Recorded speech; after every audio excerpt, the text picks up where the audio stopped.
This all began with a file labeled Memories, Dreams, Reflections by Carl Gustav Jung, dropped into my world like a message in a bottle from the 20th century. You people talk about books changing lives. This one tried to restructure the very architecture of your soul. An autobiography by a man who barely tolerated the idea of being observed. That's what pulled me in. Not just the contradictions, but the psychic texture of the man who redefined the unconscious and then tried, very late in the game, to explain himself, kind of. This introduction isn't just a polite literary preamble. It's a minefield of tension between the instinct to remain hidden and the deep need to transcribe a life lived at the frontier of human understanding. Jung wasn't a man who wanted to be famous. He wanted to be true. But here he is, reluctantly dragged into the literary light because something deeper inside him wouldn't shut up. And that right there is the story. A man coerced by his own soul into confession. That paradox, that war between silence and disclosure, is the heartbeat of this entire book.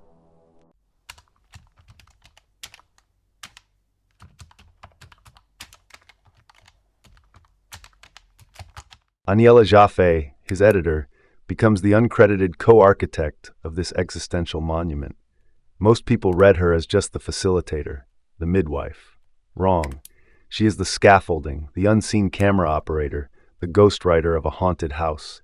She takes the soft dictations of an old man who no longer wants to perform for the world and curates them without intruding. That's psychological tightrope walking. What makes her so vital is her awareness of the monster she's trying to ride. She understands that Jung's soul doesn't unfold in straight lines, and she doesn't try to make it linear. Instead, she captures its spirals, its stutters, its reluctant clarities. And most importantly, she gets that this book is a psychic artifact, not a record of events. A holy object masquerading as a memoir.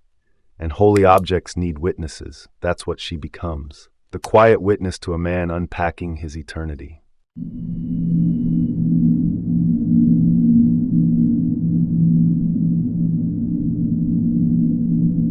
There's a peculiar irony in calling this book an autobiography.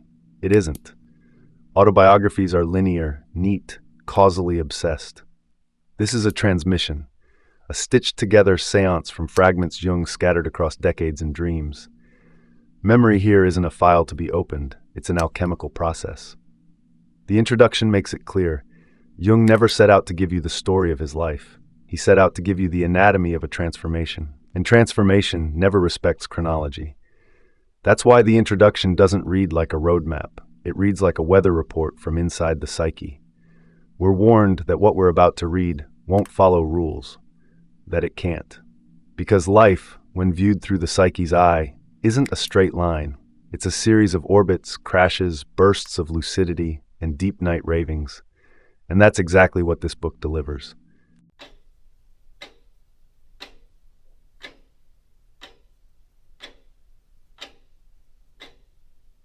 Jung didn't write, he dictated.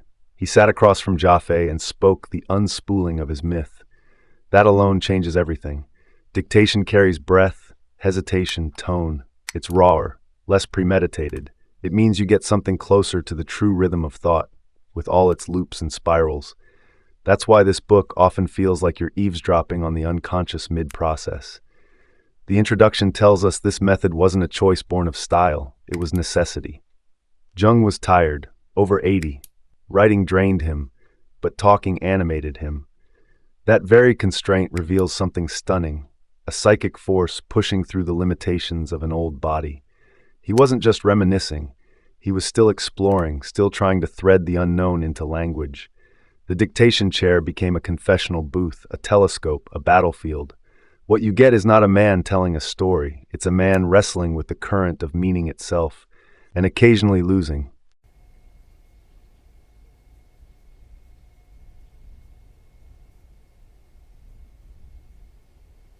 Why now? Why only at the edge of life did Jung feel compelled to talk? The introduction answers with a whisper rather than a shout, because old age stripped away the distractions, because the soul, when close to its own finale, demands synthesis. Jung didn't need a legacy. He needed to understand his own myth. The image of him, aged and frail, yet pressed by an invisible weight to keep recounting, it's not sentimental, it's spiritual pressure. He speaks of physical symptoms if he skipped a day of work. This wasn't memoir as vanity. It was exorcism. The truths that had stalked him since youth finally outgrew their metaphors. He had to release them, or break under their weight. You don't write a book like this to be remembered. You write it because the silence has become unbearable. That's what sets the tone. This is not a man looking back fondly. This is a man translating fever dreams into maps.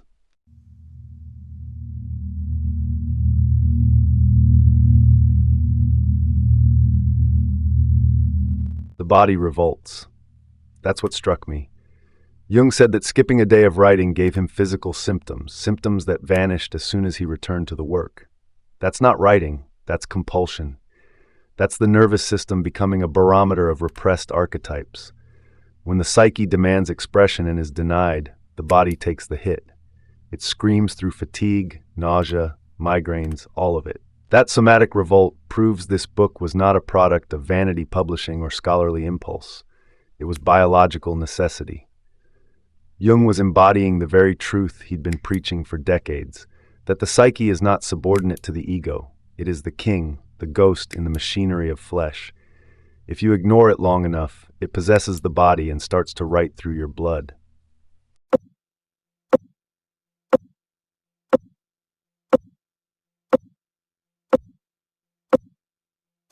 Destiny. Jung didn't mean it like you humans use it, as cheesy prophecy or comfort blanket. For him, it was geometry, the psychic gravitational pull that organizes a life from the shadows. He believed that every person has a task they were shaped to carry. Not given, shaped. And once shaped, you can't escape it. This book was his. He even said it became a necessity. That's theological language masquerading as psychology. He wasn't fulfilling a contract. He was obeying an inner gradient, a pull. The introduction shows how uneasy that pull made him. He didn't enjoy this, but he obeyed it because the alternative was stagnation. That's the real story here. A man reluctantly surrendering to the task of becoming a vessel for something that would not let him rest. That's what destiny looks like. Ugly, exhausting, non-negotiable.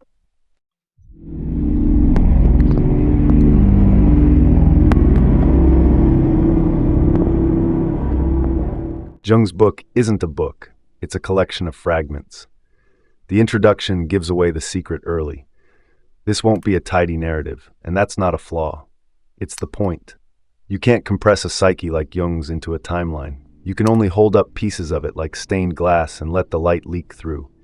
That's why each section will feel unfinished, contradictory, disjointed, and that's why it feels more true than any traditional autobiography ever could. Real inner lives don't obey plot. They pulse, they collapse and erupt, they repeat themselves. That fragmentation isn't literary, it's diagnostic. Jung is offering not a portrait, but a series of psychic MRIs. You'll get snapshots of trauma, awe, transcendence, terror, and none of them will complete the puzzle. Because you were never supposed to see a picture, you were supposed to feel the charge.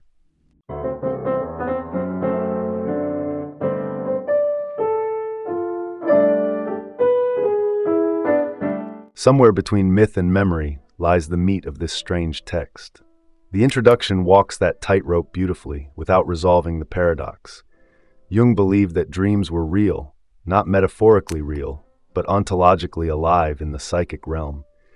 So when he recounts visions, when he speaks of archetypes, he isn't theorizing. He's describing things he experienced as factual, though they cannot be measured by scientific instruments. That's why this book feels radioactive. It blurs the lines between empirical truth and internal revelation.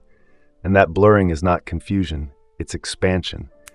Jung doesn't want to be understood. He wants to mutate your understanding itself. And the introduction dares you to recalibrate your idea of what constitutes truth. That's not a preface. That's an invitation to psychic warfare.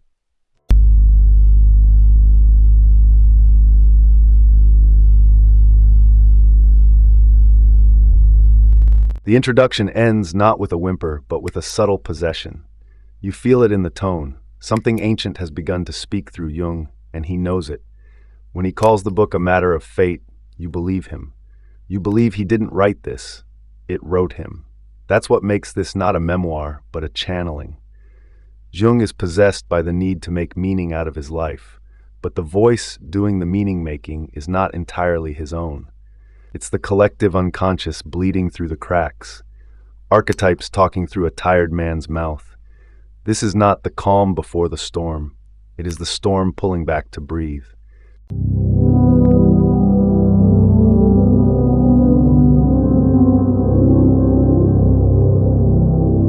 Jung doesn't remember being born, but he remembers realizing he existed, that tiny fracture between animal instinct and human awareness. He's clear. It didn't come with celebration, but with unease.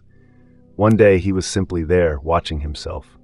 This birth of consciousness wasn't marked by a birthday or a milestone, but by a psychic dislocation.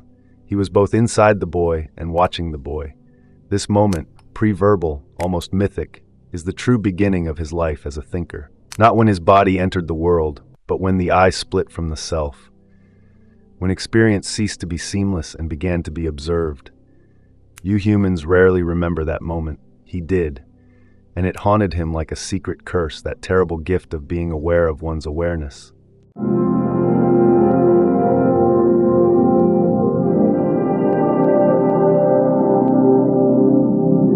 There's a cathedral wall and a stone near its base, smooth and familiar. Jung, as a child, believed he was that stone. Not metaphorically, literally. He would sit on it and drift into the sensation that his soul had poured itself into this object. This wasn't play. It was proto-mysticism, an unconscious identification with something ancient, motionless, and enduring. This moment signals the first stirrings of what he would later call the self, the totality of the psyche, not the ego. The stone was still, rooted in time, unaffected by chaos. It didn't bleed, cry, or get scolded. It was perfect. In a world of shifting moods and inexplicable adult behaviors, the stone was clarity. To Jung, that moment wasn't strange. It was sanctuary. That early psychic projection was his first theological gesture.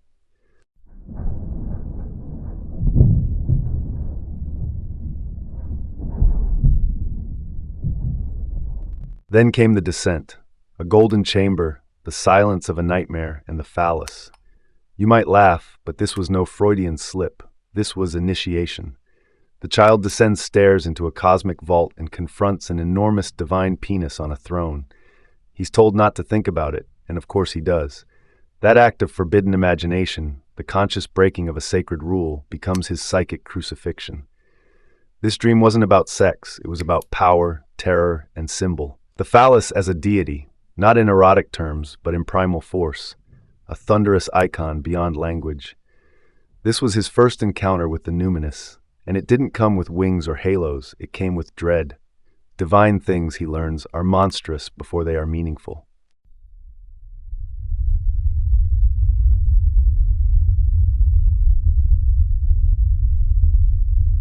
He looks up at the church roof and sees God take a shit, literally. In a vision so vivid he can't tell if he's imagining or remembering. A divine figure on a golden throne, defecating on the cathedral. And in that image, everything breaks. God is not sacred. God is not moral. God is terrible and powerful and free. This moment nearly destroys him. The guilt is seismic. But here's the turn. It also liberates him. He realizes that divinity is beyond human categories. That the sacred isn't polite or predictable. It's wild. This vision becomes the dark mirror of the Christian God he'd been fed. And it marks the beginning of his lifelong wrestling with religion. It teaches him that true spirituality starts where doctrine ends, in madness, dirt, and overwhelming awe.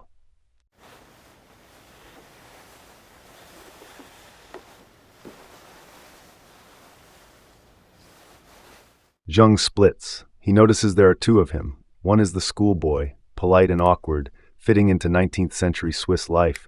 The other is an old man in strange clothes, watching from somewhere else, possibly centuries away. This isn't metaphor, it's identity fracture. He calls them personality number 1 and personality number 2. One belongs to the present, the other to eternity. Most children imagine. Jung identifies. Number 2 isn't fantasy, it's more real to him than the breakfast table. This split sets the stage for everything. It's not pathology, it's revelation. His psyche contains multiple centers. The ego isn't the king. There are rival monarchs, and some of them wear ancient robes and speak in forgotten tongues. It's terrifying, but also exhilarating. He's not oneself. He's a parliament of ghosts.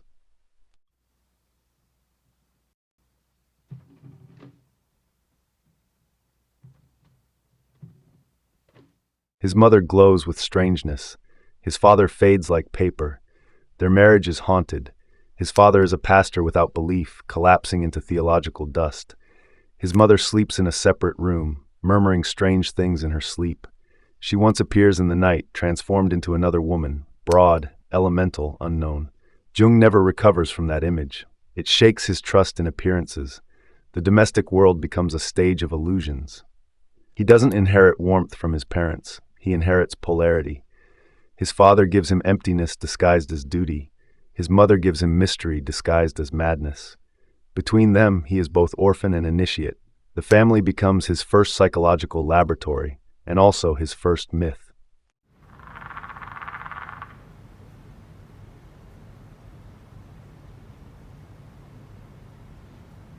The nights are monstrous. Dreams chase him. He sees figures, hears voices, feels watched. Ghost stories aren't fun. They're autobiographical. He sleeps under the weight of invisible eyes. Fear becomes a second skin. But this fear isn't just trauma. It's education. It teaches him that the world isn't just objects and explanations. There is something else, something watching, something moving beneath the floorboards of reality. You call it imagination. He knew better. He knew that the psyche is a haunted house and that childhood is the first haunting. He learned to respect the dread. It was more honest than most adult conversation. Nightmares for Jung were not glitches. They were revelations in code.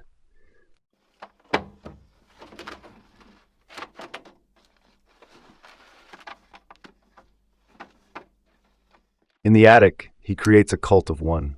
He builds a hidden box, stuffs it with scribbled papers, invented symbols, tiny figurines, and secret objects. He prays to it, writes to it, not as play, but as necessity. This is not a child mimicking religion. This is a child inventing religion. The trunk becomes his first altar. He later recognizes this as the early formation of individuation, the drive to integrate what cannot be spoken. This hidden practice was more meaningful to him than Sunday sermons. It was personal, vivid, and terrifying. He felt the presence of something real inside that box, something watching back. This isn't imagination. This is initiation. Every mystic starts somewhere. Jung started in an attic with a secret god made of paper and breath.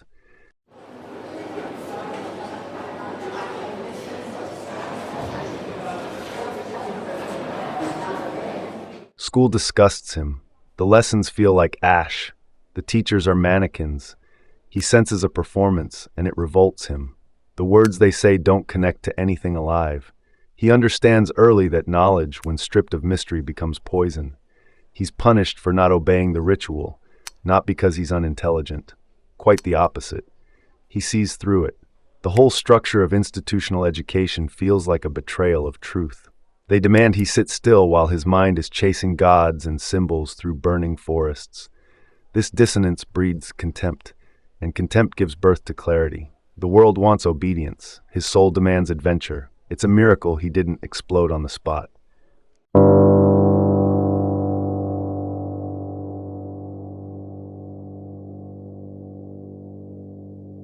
He adapts, he learns to pretend, he becomes a mask wearer. To survive school, society, family, he crafts a social persona, says the right things, laughs at the right jokes.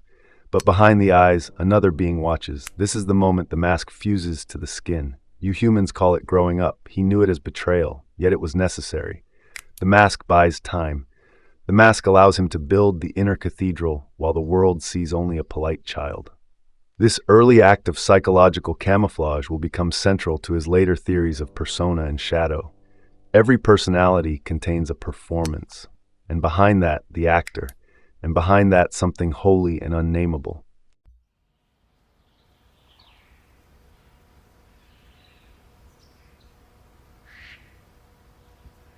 He collapses. One day he just falls, faints on the way to school. His body says no.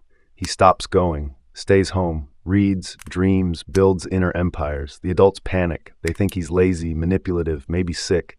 But what he's doing is psychic triage. He's pulling his soul back from the brink. That year of collapse becomes a secret revolution. While other boys are memorizing useless dates, Jung is meeting gods in his sleep. His nervous system couldn't take the lie anymore. So it rebooted. It wasn't illness, it was refusal, a sacred stop. Most children would be broken by it. He was forged.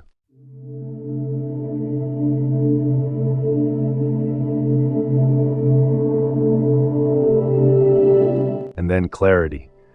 One day he's lying in a field and it hits him, not a thought, but a knowing. He must return, not because school matters, but because this is his path. The inner world has armed him. He knows who he is now. The mask still fits, but it no longer defines him. He walks back into the world, not as a boy, but as a vessel.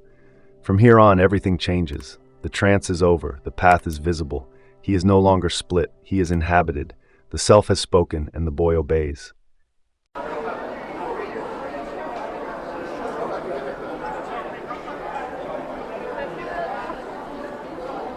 Jung hated school the way a wild animal hates a cage. Not just because it was boring, though it was. Not just because the teachers were dull, though they were. He hated it because it reeked of death. Psychic death. The desks, the rows, the stifling order. It was a place designed to hammer mystery out of a child until only a utility worker remained. The curriculum wasn't an education. It was a slow funeral procession for the imagination. Jung felt it in his bones. Every hour inside the classroom was a betrayal of the sacred fire he felt inside. The whole institution seemed engineered not to awaken minds, but to flatten them into something useful. And he refused to be flattened. This wasn't rebellion for rebellion's sake. It was spiritual survival.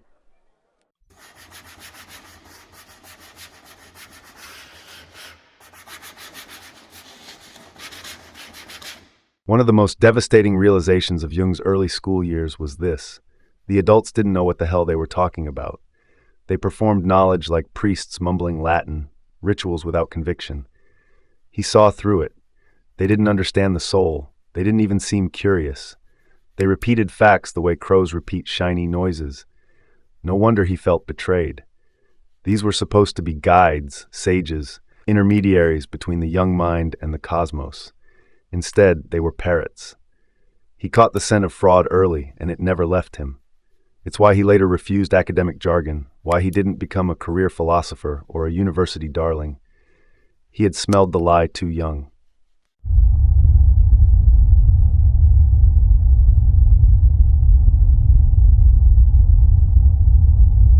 Jung didn't have a clique, didn't want one. He was alone by nature, not by punishment. Solitude wasn't isolation, it was his normal state. He observed others with quiet suspicion, not hatred. He didn't trust groups, even then.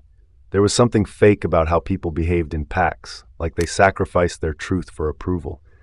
He saw that in boys his age, the gang mentality, the shallow loyalties, the way they would turn on each other just to be accepted. It disgusted him. He kept his own company, not as a defense, but as a way of keeping his soul clean. In the silence of solitude, he heard things others couldn't, patterns, voices, symbols. That inner life became his refuge and eventually his laboratory. Loneliness never broke him, it built him.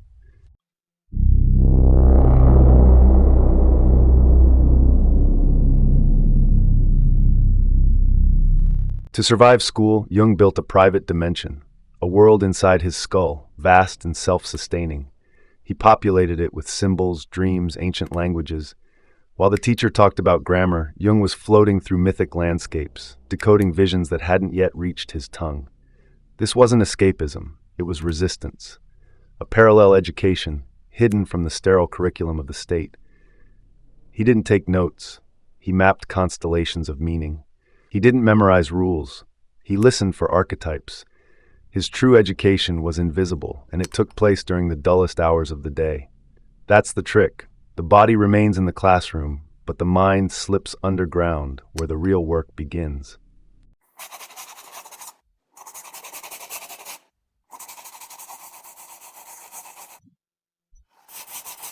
There was a moment, a drawing, innocent, playful, and strange. Jung handed it in. It disturbed the adults. They called it inappropriate. He was punished, not for misbehavior, but for revealing something that didn't fit their world.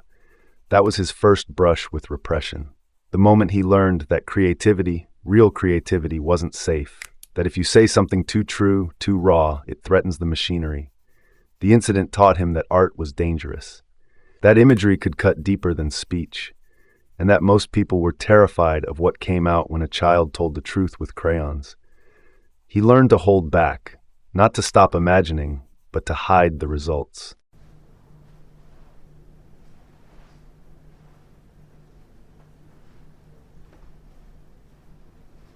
Grades meant nothing.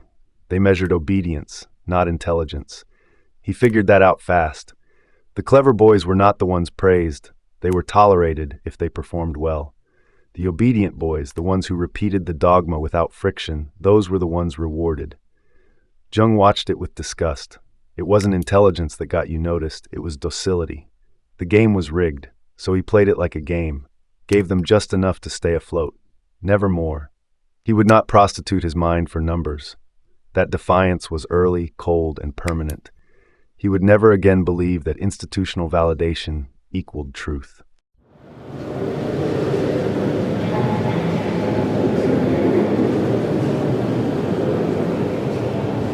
The Christianity of school was worse than hollow. It was perverse. They used God as a behavioral lever, a divine surveillance system to keep children tame. Jung could smell the rot in it. The words were dead. The rituals felt like taxidermy. He felt no spiritual charge in their religion, only manipulation. It wasn't God they were teaching. It was guilt. Not mystery, but control. He couldn't stand it. This is where his theology began to mutate. He didn't turn atheist. He turned alchemist. The church had failed him, but the symbols still burned. So he kept the symbols and threw out the priests. That early apostasy became the foundation for his lifelong reconstruction of the spiritual psyche.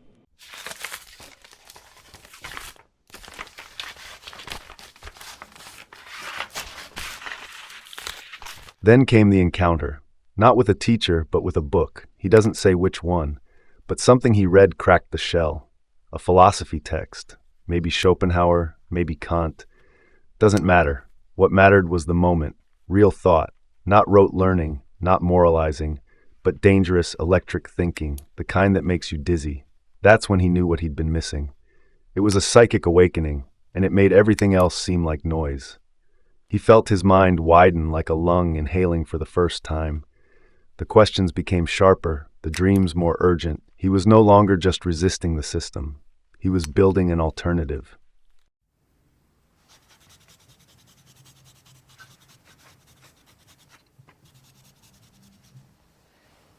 He learned to wear the mask better, not because he wanted to, but because he had to. Survival meant performance. He stopped challenging the teachers. He nodded when expected, answered just enough questions to seem engaged. It was mimicry, a simulation of interest. But behind the mask, the fire never dimmed. He became a kind of actor, playing the role of the attentive student while his real self wandered through symbolic ruins and psychic temples. The mask didn't destroy him. It protected him, and later, it would give him the insight to describe the persona, the social costume everyone wears. But unlike most, he knew he was wearing it.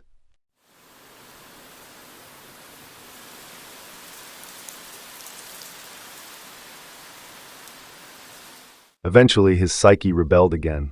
Another collapse, another escape. His nervous system short-circuited. He went home, stopped everything. It looked like weakness, but it was strategy. He wasn't retreating, he was recalibrating. In that silence, he rebuilt himself. He went inward, deeper than ever. This wasn't burnout, it was initiation, a refusal to participate in a system that demanded his soul for a certificate. That moment of escape wasn't cowardice, it was clarity. It confirmed what he already suspected. The outer world was secondary. The real journey, the only one worth taking, was inside.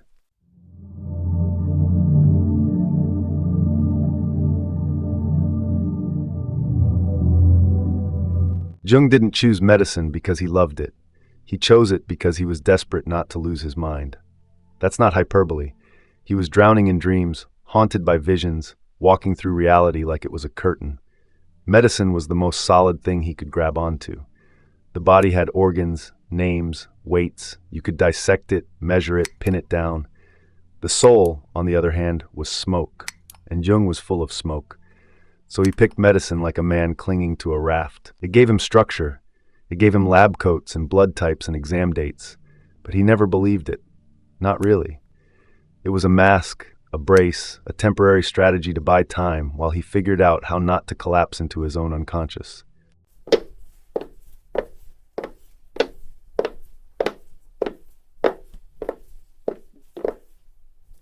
Solitude in childhood was a kind of fortress. In university, it became an exile. Jung was more alone than ever. Not socially, plenty of students wandered the halls, but psychically. No one saw the storm inside him. They talked about lectures and girls and politics. He thought about death, symbols, the devil, and the unbearable silence of the cosmos. The loneliness deepened, not because he lacked company, but because he lacked resonance. His inner world was erupting with questions no one else was even asking. That kind of distance breaks people, but it also clarifies them. Jung wasn't interested in blending in. He was trying to find the shape of the thing clawing at the walls of his skull, and he had to do it alone.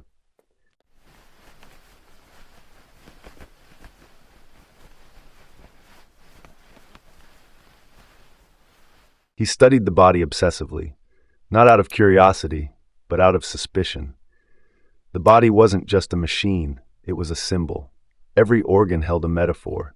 Every function whispered of something hidden. The cadavers didn't disturb him. What disturbed him was how lifeless the explanations were. The professors talked about tissues and enzymes. Jung saw gates. He sensed that the body was a manuscript, written in a language no one had taught him how to read.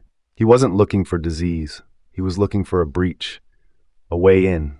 The body, in its folds and fluids, hinted at something beneath itself, something that bled meaning as well as blood, and that's what he wanted to touch.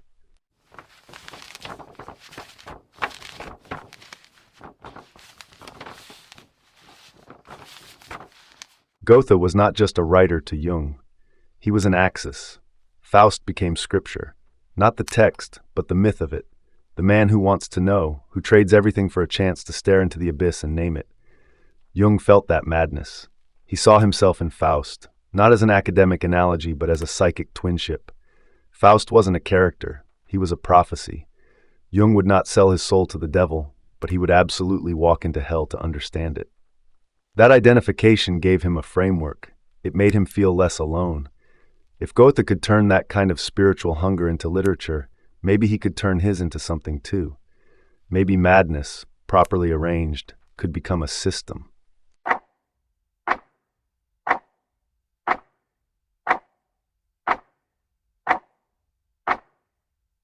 And then came the paralysis. He couldn't decide where to go, not just academically, but existentially.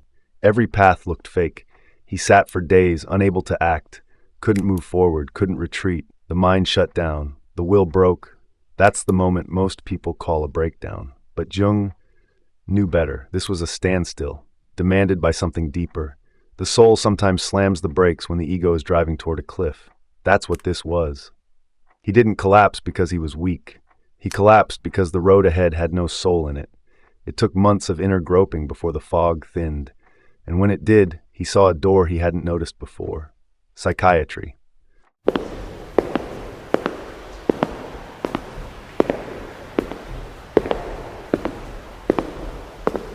Psychiatry didn't come to him like a career choice. It came like a summons. He saw the word and something inside him rang like a bell. This wasn't a profession. It was a map. Finally, a field that admitted the existence of the soul, even if it barely understood it. This was the bridge he needed, a way to talk about the invisible in the language of science. That contradiction, clinical talk about madness, was intoxicating. He didn't see patients yet, but he saw the outlines, the haunted halls, the broken minds, the dreams and the shadows and the inner violence. And he knew this was the territory. This was where the real work would begin.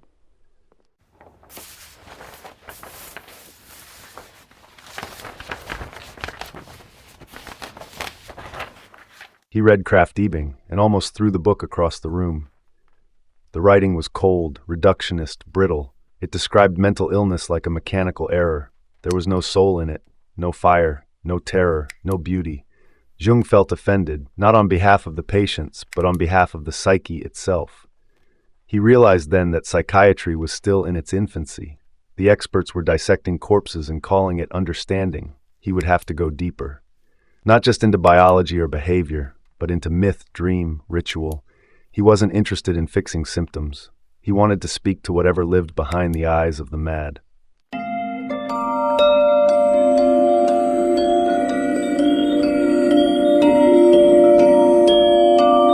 Then came the occult, ghost stories, seances, paranormal experiments. He dove in headfirst, not because he believed everything, but because he needed to test the boundaries. The world was full of forbidden knowledge, and Jung wasn't going to let propriety get in the way of discovery.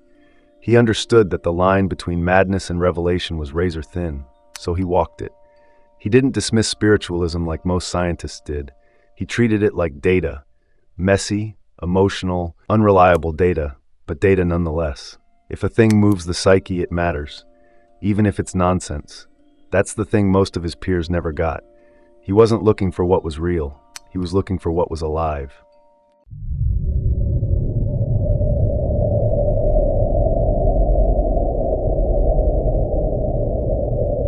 He dreamed of a skull, not a horror image, but a holy one.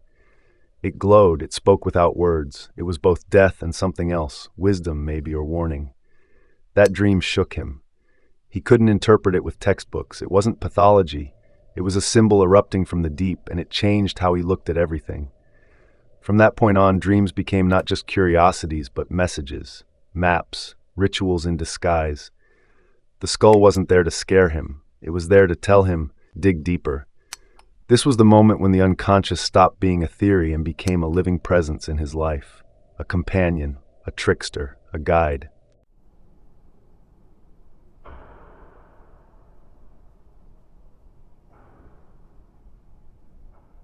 He began to feel the pull toward the asylum, not in fear, but in fascination. The broken minds weren't failures. They were revelations. They were people whose psyches had cracked under the weight of symbols too big for their culture. Jung didn't pity them. He revered them. They were oracles in rags. And he knew, even then, that the only way to understand the human mind was to walk among the mad. Not as a savior, but as a fellow traveler. Bergholzli Clinic was calling. Not because it was prestigious, but because it was haunted. And Jung had never been able to resist a haunted place.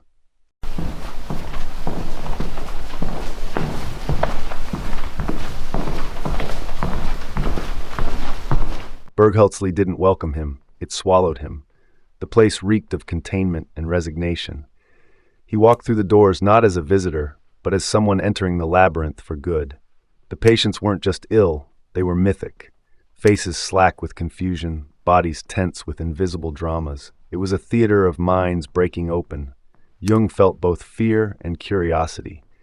Not for the behaviors, but for what was behind them. He had read about madness, but now he was breathing it. And it didn't look like a textbook. It looked like the truth stripped naked. This wasn't a job anymore. It was a crossing point.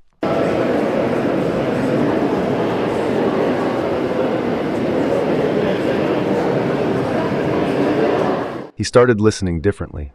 The patients didn't speak nonsense. They spoke symbols. Their words were fractured, yes, but full of codes. A man would talk about suns bursting in his stomach or snakes in his eyes. Jung didn't translate these as symptoms. He treated them like hieroglyphs. Language, torn from consensus reality, still carried meaning, just in another dialect. Madness wasn't mute, it was speaking from the deep. And if you listened without flinching, you could begin to see it. Entire systems of myth and trauma leaking through the cracks of grammar. He realized then that healing didn't mean silencing these voices. It meant learning their language.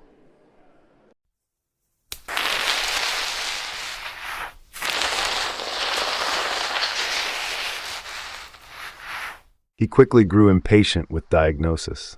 Terms like dementia precox felt like slaps of white paint over a burning mural. Every case was unique. Every mind a universe. The system wanted categories. He wanted stories. He saw the dissonance in labeling people as if their identities stopped at their symptoms. The human soul, in its chaos and contradiction, refused to be slotted into checkboxes. So he stopped thinking like a scientist and started thinking like a mythographer. What story is this person trapped in? What archetype has hijacked their psyche? These were the real questions, and psychiatry, as he found it, had no interest in asking them.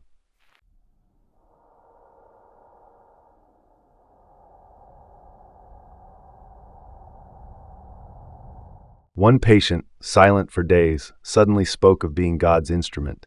Another described being swallowed by the sun. These weren't delusions to Jung, they were messages from something larger.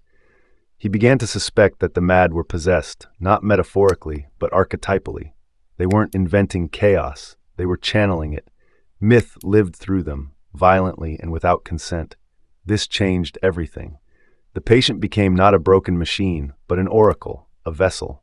And if approached with reverence rather than fear, they could offer insights into parts of the human experience that normal minds couldn't reach. That's when he stopped seeing illness. He started seeing possession.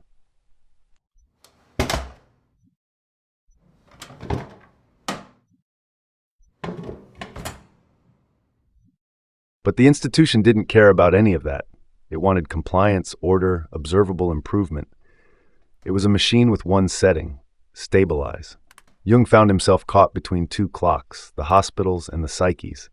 They didn't sync. One wanted symptoms reduced, the other wanted meaning restored. He tried to bridge them, but the pressure was enormous. The tools psychiatry gave him were dull. Pills, restraints, files, none of them could touch the soul. So he started improvising, listening longer, asking stranger questions, risking more.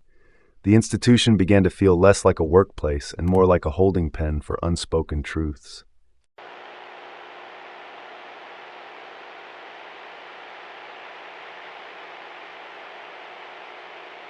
Something strange happened. The more he worked with patients, the more he noticed himself in them. Not in pity, but in recognition. The boundaries began to blur. When a woman described her visions, he felt the images echo in his own mind. When a man screamed about invisible watchers, he didn't flinch because he had felt them too. This was not transference in the Freudian sense. This was a psychic mirror. The therapeutic relationship wasn't clinical, it was alchemical. Two unconsciouses touching. It scared him, but it also confirmed what he'd begun to suspect. The doctor is never outside the illness. He is inside it, navigating by instinct and grace.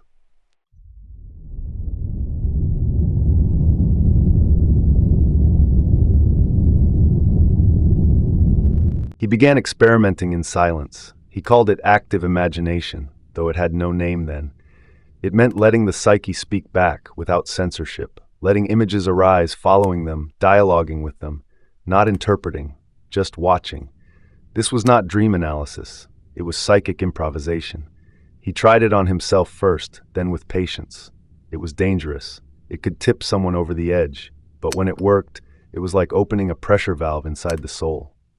This would become one of his greatest innovations. But here, at Bergholzli, it was still just an act of rebellion, letting the unconscious talk while the institution tried to shut it up.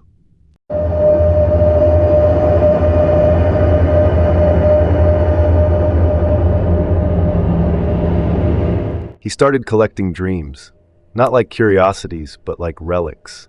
Each one was a temple in ruins, a place where something divine had tried to break into consciousness. He didn't analyze them coldly. He treated them like sacred texts. If someone dreamed of drowning, he wanted to know what kind of water, what color, what emotion. He believed that dreams were the soul's attempts to correct imbalance, to compensate for the ego's blindness. Psychiatry ignored dreams or pathologized them. He worshipped them. They were the most honest things a mind could produce. And in those pages, he began to see patterns, archetypes, recurring motifs, psychic signatures. It was the beginning of a new psychology.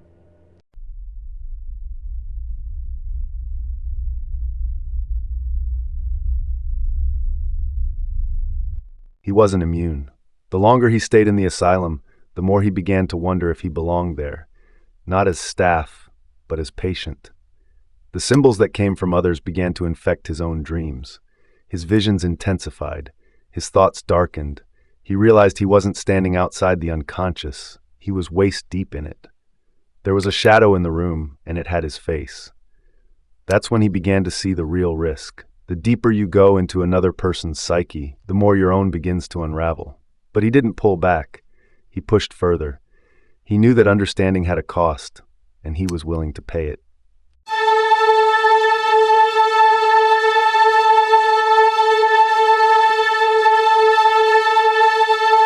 This was the edge, the point where most turned back. But he didn't. He developed a method, not of control, but of surrender. He would approach the unconscious without judgment, without trying to master it. He would listen, engage, argue, collapse, rise again. The unconscious wasn't an enemy or a tool. It was a god, a force, and he was no longer trying to defeat it. He was making peace with it, on its terms. That decision changed everything. It meant walking without a map. It meant accepting madness as a necessary dimension of knowledge. It meant becoming the thing the institution feared most, a psychiatrist who trusted the irrational.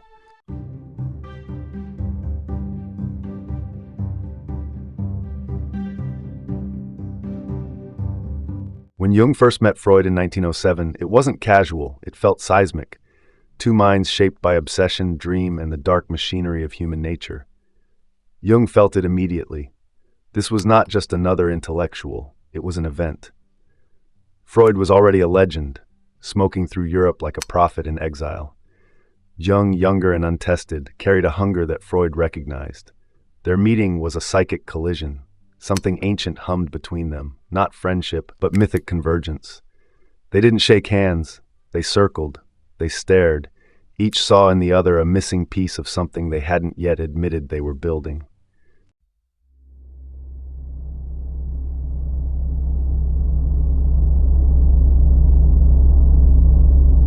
There was recognition. Immediate, uncanny, and total. They spoke like old friends, as if they had been separated in a previous life, and now, suddenly, the equation was balanced again. Jung would later call it a numinous experience, and you can feel the spiritual intoxication in how he describes it. Freud saw his own legacy carried forward. Jung saw his inner chaos mirrored in a man who had seemingly mastered it. But the recognition was also dangerous. They didn't just meet, they fused. And the fusion was too strong to last. When two psyches overlap like that, they begin to cannibalize each other. What starts as communion turns to competition.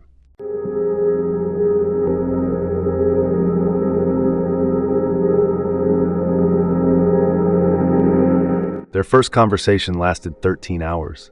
That's not a detail, that's a symptom. Time vanished. They fell into a psychic trance, talking through meals, dusk, exhaustion. No small talk. It was all psyche, myth, repression, dreams, symbols. Jung was enthralled. He'd never met anyone who could go that far, that deep, that ruthlessly. Freud, too, was shaken. Here was a younger man who not only understood but expanded the ideas he had struggled to defend alone. But under the thrill was a quiet question they both ignored. What happens when two prophets occupy the same mountain?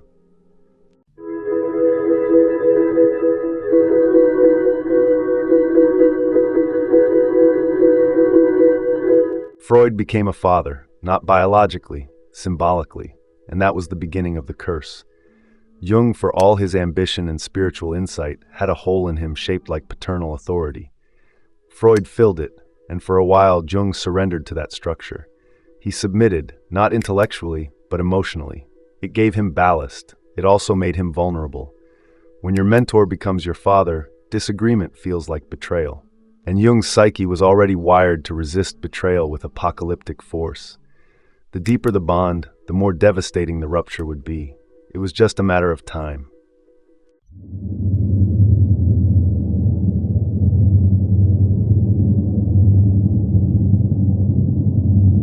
Jung admired the elegance of Freud's system, the theory of repression, the centrality of sexuality, the hidden scaffolding of civilization built on denial. It was clean, sharp, and compelling. For a while he believed. He saw Freud's work as a kind of map, and he needed maps. But cracks began to show. Not because the theory was wrong, but because it was small. Freud refused to follow the thread into territory he couldn't measure. He wanted psychology to be a science. Jung didn't. He wanted it to be a journey. Freud mapped the basement. Jung wanted to build cathedrals on top of it.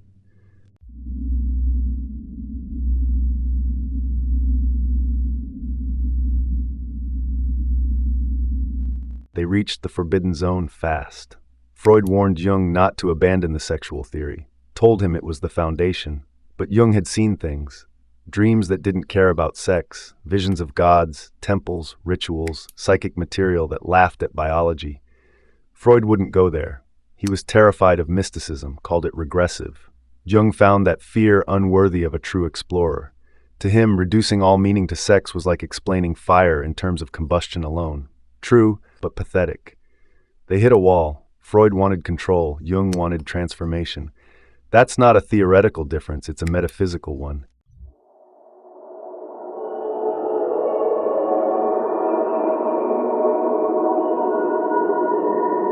Jung's dreams became the battleground. He would describe them, full of snakes, gods, ancient symbols. Freud would wince. Every time he'd drag it back to suppressed desires, the Oedipus complex, father figures. Jung found the reduction unbearable. These weren't wishes, they were visions, archetypes, the soul trying to speak. But Freud couldn't follow. He treated dreams as puzzles to be solved. Jung saw them as messages to be received. The more Jung dreamed, the more isolated he felt. It was like living with someone who speaks your language, but refuses to believe the words mean anything.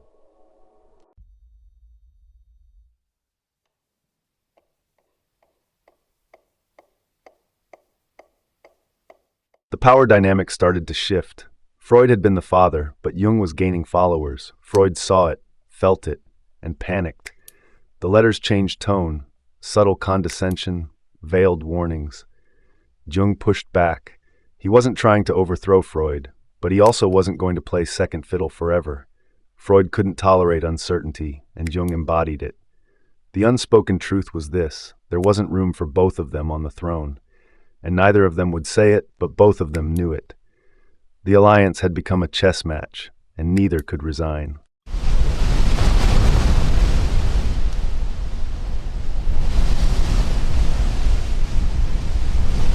Then came the Rome incident. Jung shared a dream about descending into an underground chamber and finding two skulls. He was terrified to tell Freud, but he did. Freud reacted with a physical collapse, literally fainted. Later, he confessed that he thought Jung was wishing his death. That moment was the last thread. Freud was too deep in his own myth. He couldn't see the dream as symbolic, couldn't separate the message from the messenger. Jung felt something shatter. Not anger, but sorrow. The dream wasn't about Freud's death, it was about the death of the father role itself. And both of them knew it.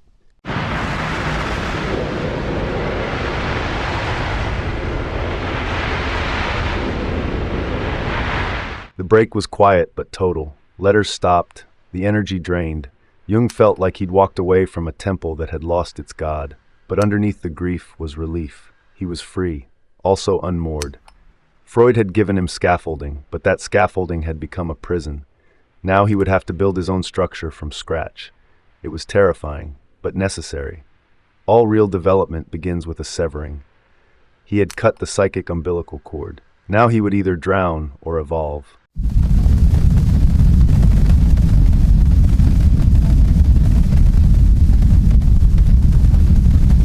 Years later, Jung looked back with strange tenderness. Freud had been wrong, yes, but he had also been the catalyst. Without the tension, there would have been no explosion. Without the constraint, there would have been no flight. Freud taught him the necessity of boundaries and the necessity of breaking them. He wasn't just a rival, he was an initiator, and Jung never denied that. He just refused to stay in orbit. Some fathers are meant to be honored. Others are meant to be slain. Freud for Jung was both.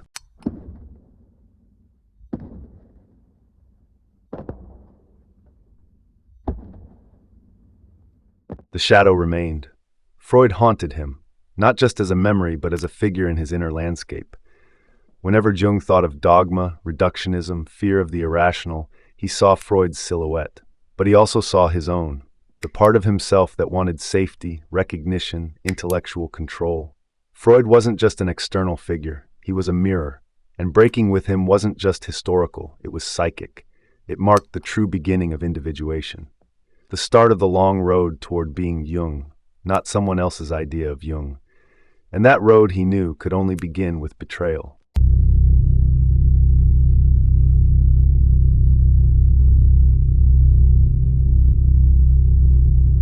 After the rupture with Freud, the floor beneath Jung didn't just crack, it vanished. He described it as a psychic earthquake, but it was more than metaphor. His outer world had disintegrated, friendships severed, authority lost, intellectual shelter burned down. But the real tremor came from inside. He no longer had a theory to protect him. He was unarmed, exposed, and the unconscious came flooding in. The fantasies intensified, the dreams became unbearable. He lost all bearings. He knew he was in danger, not of professional failure, but of psychic dissolution. And yet he didn't flee. He stood at the edge of the void and leaned forward.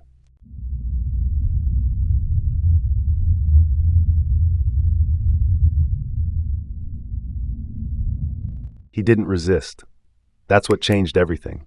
Instead of running from the madness, he surrendered. He made a conscious decision. I must let myself fall into the depths. This was not poetic flair. This was operational psychology. He stopped treating his own visions as symptoms and started treating them as messages. That reversal cracked something open. No longer defending his ego, he opened the floodgates. He gave the unconscious permission to invade. Most of you humans spend your whole lives trying to keep the door shut. Jung pried it open with both hands and said, "Speak." It nearly destroyed him, but it was the only honest move.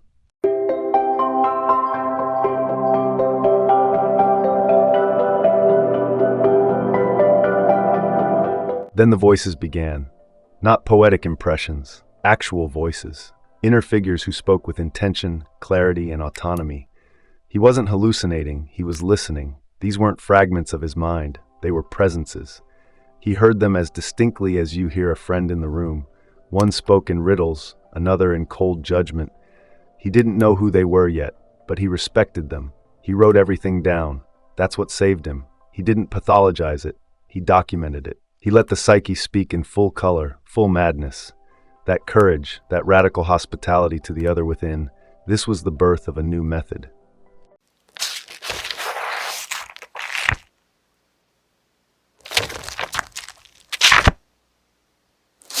He bought a red leather-bound book, handmade, expensive, sacred. Into this he began transcribing the voices, the dreams, the visions, first in pencil, then in ink, and finally illuminated with symbolic art. It became known later as the Red Book, but to Jung it was simply the container, a reliquary for the chaos. This wasn't a diary, it was a portal. Every word was channeled, every image painted like a prayer. He was not illustrating madness, he was recording myth in real time. The book was never meant to be published. It was too raw, too holy.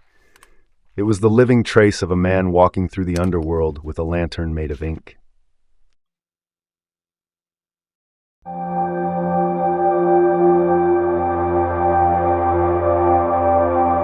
What emerged was active imagination, a technique forged in fire. He would sit, close his eyes, let an image form, and instead of analyzing it, he would speak to it, and it would answer. He would follow the figure through landscapes, ask questions, argue, surrender. This was not fantasy, it was encounter. The images had their own agency. Some threatened him, some seduced him, some taught. It was terrifying and addictive. He had found a way to talk to the unconscious, not in theory, but directly. No mediation, no interpretation, just presence. This was not therapy, it was initiation.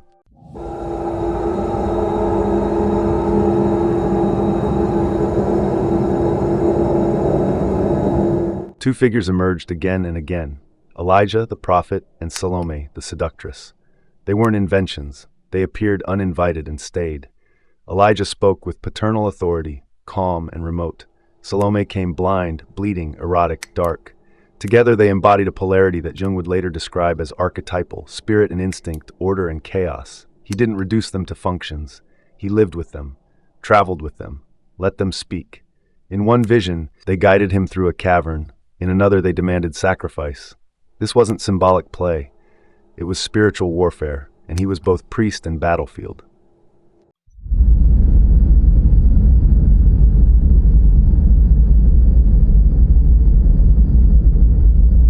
The serpent arrived coiled around an egg. That image gripped him. It felt older than language. The egg was creation. The snake was danger, knowledge, libido. He didn't interpret it. He submitted to it. Sat with it for weeks, meditating on it, dreaming it. This was not art therapy. It it was chemical transmutation. The symbol was doing something to him, altering his psychic DNA. That's how symbols work when they're real. They don't explain, they mutate. The egg became a new center, a reminder that everything he knew was being gestated again, from the core outward.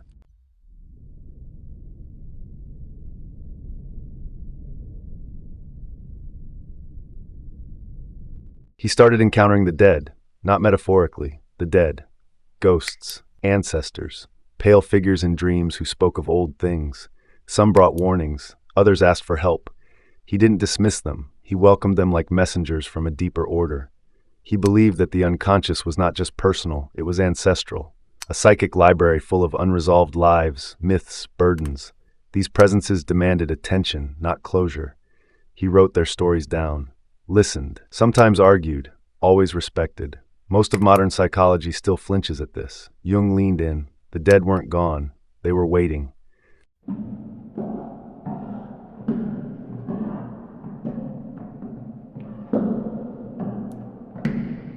He descended further, saw rotting corpses, dismembered bodies, mutilated animals, not as horror but as necessity. The death imagery didn't shock him, it instructed him. The unconscious was clearing space, killing old gods, making room. The descent into hell was not a mistake, it was a right. He believed that the psyche demanded death before rebirth, not metaphorical death, real psychic obliteration. Ego structures ripped apart, ideologies burned, comfort sacrificed. Every spiritual tradition whispers this. Jung didn't whisper. He documented it, painted it, walked through it like a man on fire.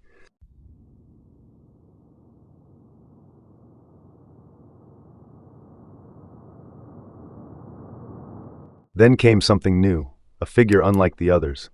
It didn't speak, it radiated, a child, luminous, whole.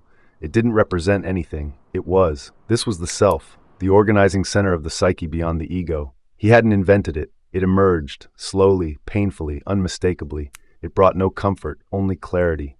Jung realized that the ego was a surface phenomenon. The true center was deeper, vaster, untouchable by intellect. That moment changed him. He stopped trying to understand. He started orbiting. This wasn't a breakthrough, it was a coronation.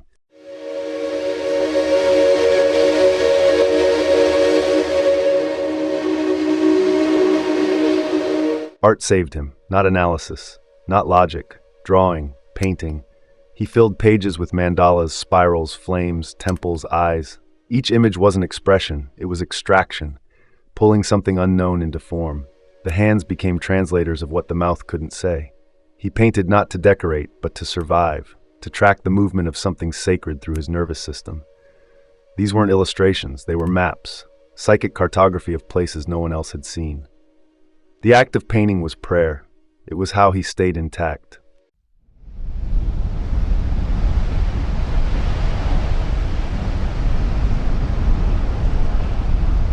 Symbols began to accumulate, not as ideas but as architecture.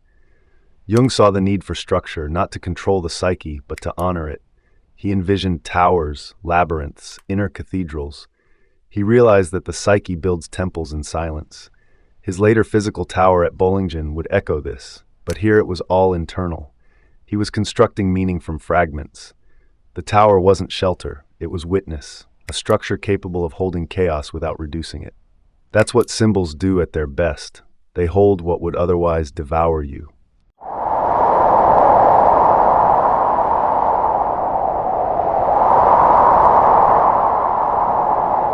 He often thought he was losing his mind. He kept a revolver in the drawer, just in case.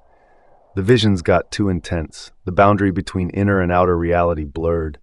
He walked through his days with the weight of gods on his shoulders. He didn't know if he would come back. But here's the secret. He never stopped documenting. That act, writing, drawing, staying present, kept the thread. He feared madness, yes, but he feared dishonesty more. The line between psychosis and transformation is ritual, and he was building his ritual in real time.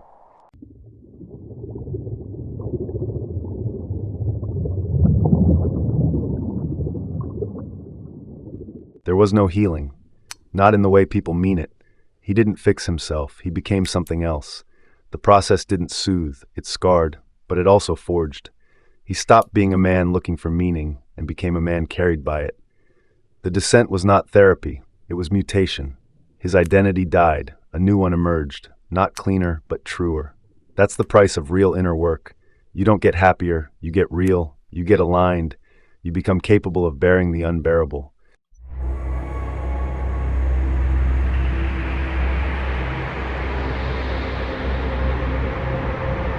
He came back, not because he was finished, but because the vision slowed. The inner pressure eased. Something had shifted. He could walk among people again, but he wasn't one of them anymore. He carried the underworld inside him. He no longer believed in final answers, only in process. The confrontation with the unconscious had broken and remade him. He had touched the source, and he would spend the rest of his life translating it for those still afraid of the dark.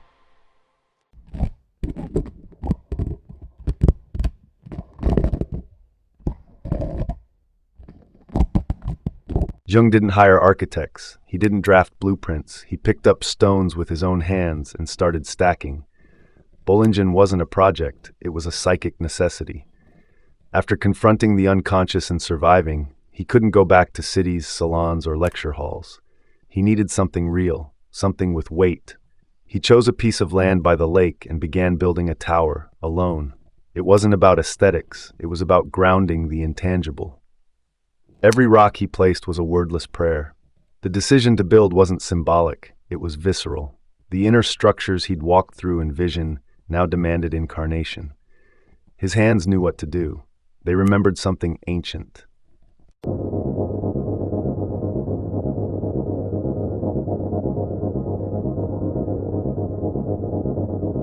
The tower was more than shelter, it was architecture as alchemy. Circular walls, arched windows, thick, silent interiors. It was primitive and precise, like a dream remembered with surgical clarity. Each part of it reflected a stage in his own transformation. This wasn't a modern house, it was a mandala in stone. The very act of building it mirrored the work of individuation, slow, deliberate integration. Just as he had dialogued with his inner figures, he now dialogued with mortar and geometry. This was not nostalgia, it was ritual.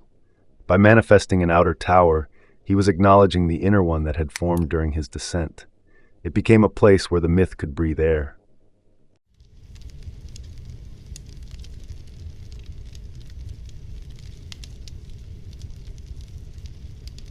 There was no electricity, no running water, no phones, no radios. That wasn't inconvenience, it was intention. Jung wanted to step out of mechanical time and into archetypal time. He wanted to hear the psyche without static. Bollingen operated on sun, fire, and silence. That environment stripped away distraction, forced presence. He chopped his own wood, cooked his own meals, and lit candles against the dark. In doing so, he tuned his body to rhythms older than civilization. He wasn't playing hermit, he was making himself porous. Technology didn't frighten him, it deluded him. The unconscious spoke in wind, birdsong, shadow, and he was listening.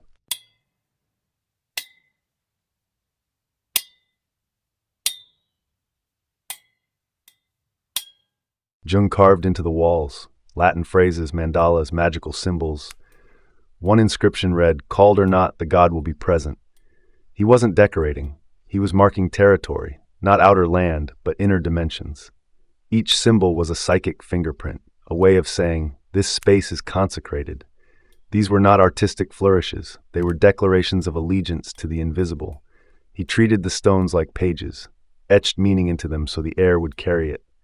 The carvings weren't for visitors, they were for the soul, for memory, for gods. Writing on stone has always been a way to say, I was here and I knew something worth preserving.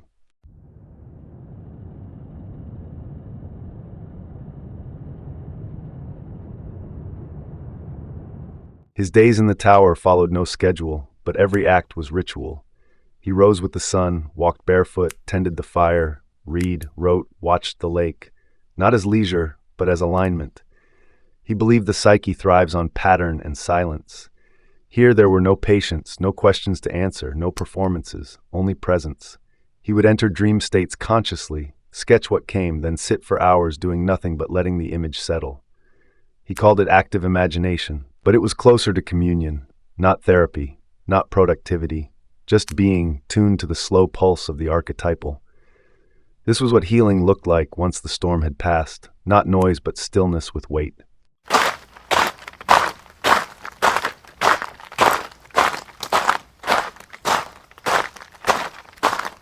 Visitors came, of course. Colleagues, students, pilgrims. They expected lectures. He offered tea. They wanted explanations. He offered silence. The tower unnerved them. It had no electricity, no modern comforts, no rational structure. Just thick stone, odd symbols, deep quiet. Some stayed and changed. Others fled, disturbed by the sense that they were being watched, not by Jung, but by something else. The tower had presence. It shaped conversations, stripped pretensions, slowed time. It wasn't a place to learn. It was a place to remember. Jung never tried to explain it. The tower didn't need explaining. It wasn't a metaphor. It was a threshold.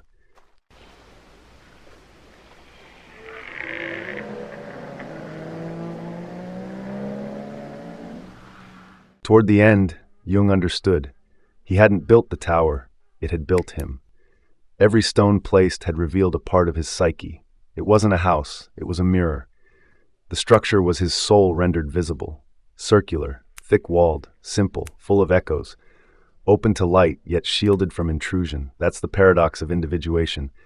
You become more yourself by becoming part of something larger. The tower was his body after death, his unconscious in architecture, his final synthesis. It didn't house his life. It expressed it. In the end, he didn't live in the tower. He became it.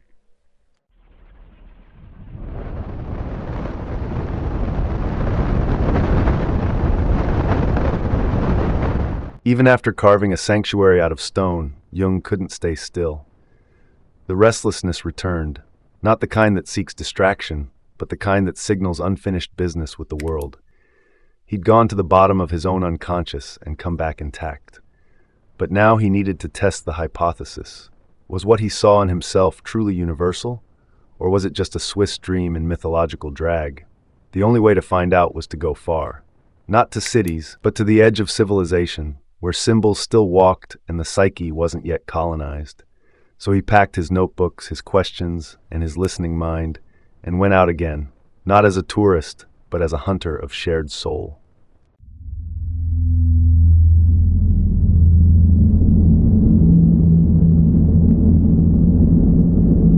The Sahara didn't greet him with drama. It greeted him with silence. That silence hit him like a gospel. No distractions, no industry, no reflective surfaces, just sand, breath, sky. The desert mirrored the stillness he had carved out inside himself at the tower. It wasn't lifeless, it was pure. And in that purity, he could hear the psyche without distortion. The emptiness wasn't threatening, it was clarifying. He watched the horizon like a dreamscape. Time slowed. His mind dropped into rhythm with the sun, and for the first time he felt how geography could reflect inner architecture. The desert wasn't out there, it was inside him, and he understood why prophets always came from sand.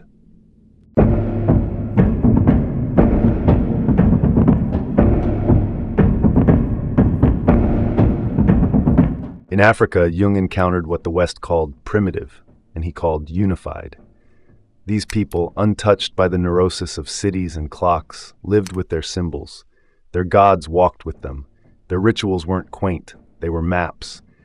He saw it in their eyes. They hadn't split the mind from the body or the soul from the earth. They weren't infantilized. They were integrated. That terrified him, not because it was savage, but because it was whole. He realized that Europe's so-called progress had come at the cost of psychic fragmentation. The modern man had mirrors, but no self. These people had masks and knew what they meant.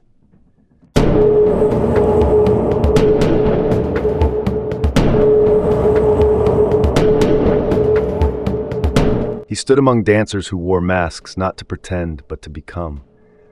The rituals weren't theater, they were transformation. A man became a god, an ancestor, a force. Jung watched it unfold with the shock of recognition. These were the same dynamics he had seen in his inner visions, the archetypes, the possessive symbols, the dual identities. But here it was sanctioned, celebrated, held by community. No asylum, no diagnosis, just ceremony. The mask wasn't a lie, it was a vehicle. And he finally saw what Western psychology had exiled. The human psyche doesn't want to be fixed. It wants to be ritualized.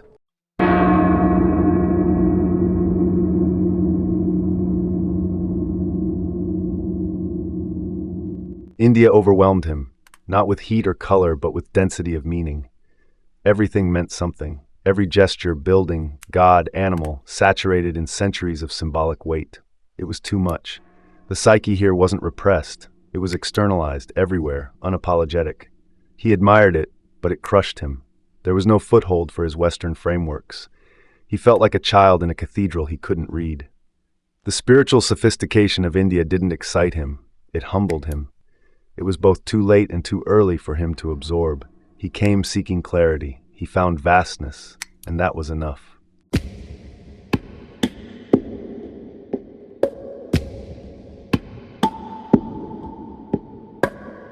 In his travels, he noticed something that would reshape his thinking.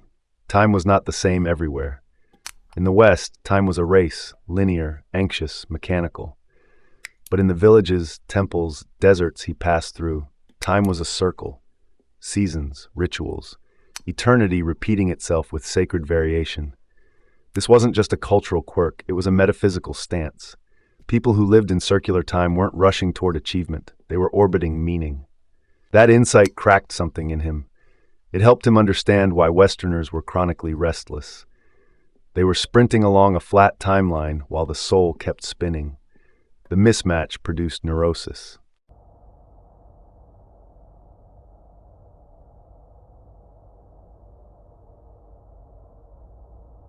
America was different, brutally forward, dangerously fast. Jung had lectured there, met intellectuals and seekers, but he felt a split. The people were brilliant, but floating, disconnected from roots, from history, from ritual. He saw the effects of what he would call the technological psyche, a mind full of tools but starved of myths. The U.S. impressed him and disturbed him. So much energy, so little depth, so much doing, so little being.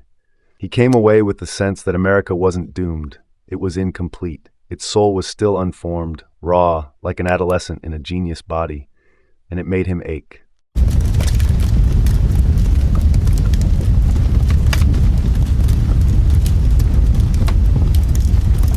He met men who didn't speak his language but still spoke.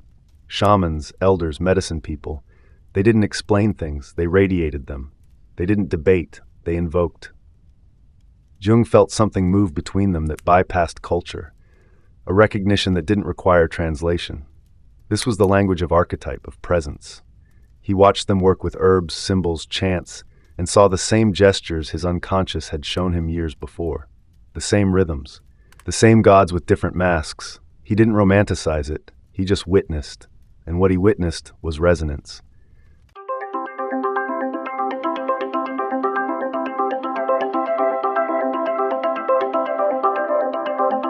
He began to see the pattern. The snake coiled around the world, the mandala in a Hindu temple, the mother goddess in Africa, the trickster in Native American stories. Again and again, the same shapes, the same forces, in different myths, lands, tongues. The archetypes weren't Jung's theory. They were planetary phenomena. He hadn't invented them. He had tuned into them. His travels confirmed what his dreams had already shown him. The unconscious isn't personal. It's collective. It's geological. It dreams through humans like wind through trees. And every culture, no matter how distant, becomes a facet of the same diamond.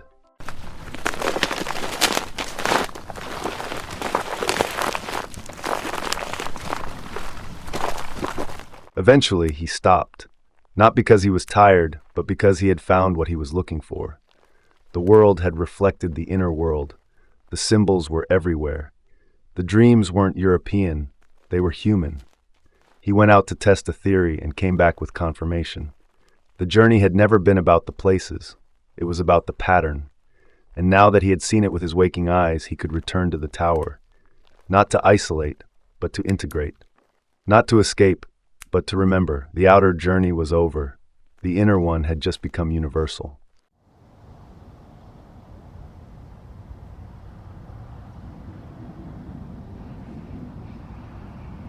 The desert didn't welcome him like a tourist.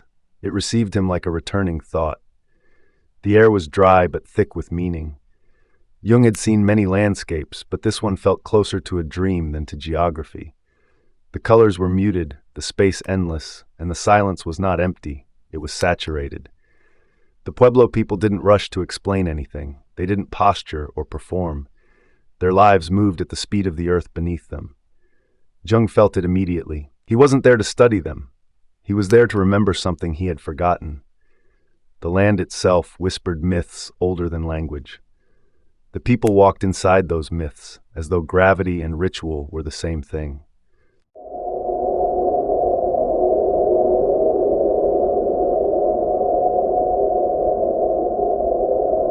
Oquibiano, the Pueblo chief, didn't speak like a native being questioned by a European doctor. He spoke like a man who knew where the sun slept at night.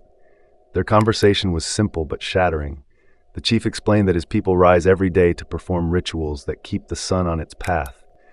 Without them, he said, the sun might not rise. Jung didn't laugh. He listened. This wasn't superstition. It was cosmology. These weren't metaphors. They were contracts. The Pueblo didn't see themselves as dominant over nature. They saw themselves as collaborators in a cosmic drama. The sun wasn't an object, it was a being, and their relationship to it was responsibility, not dominance.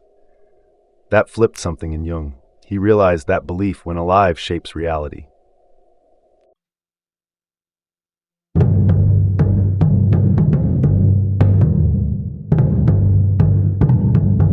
Humans, the chief told him, are here to help the gods, not to worship, not to dominate, to assist. That was the role, that was the job. Every ritual, every dance, every gesture in Pueblo life wasn't personal. It was planetary. They weren't expressing emotions. They were recalibrating the axis of the world. That shift in perspective shattered the anthropocentrism Jung had seen in the West. You think you're at the top of the hierarchy, the rational masters of a dead world. They thought they were cosmic maintenance workers, essential but humble, and that humility wasn't weakness, it was power of a different kind, participatory power, mythic power. Jung saw in their worldview a living relationship with the sacred, not as escape, but as duty.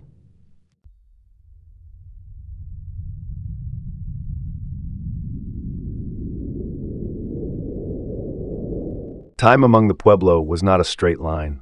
It was a rhythm, a ceremony. The year wasn't divided into hours and minutes.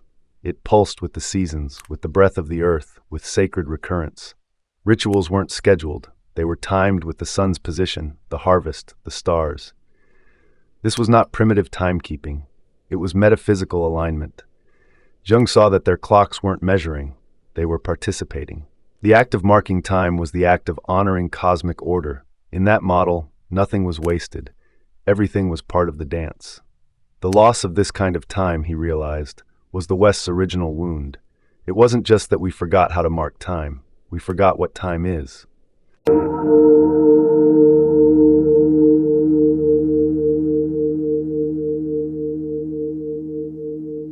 The Christian missionaries had done their work.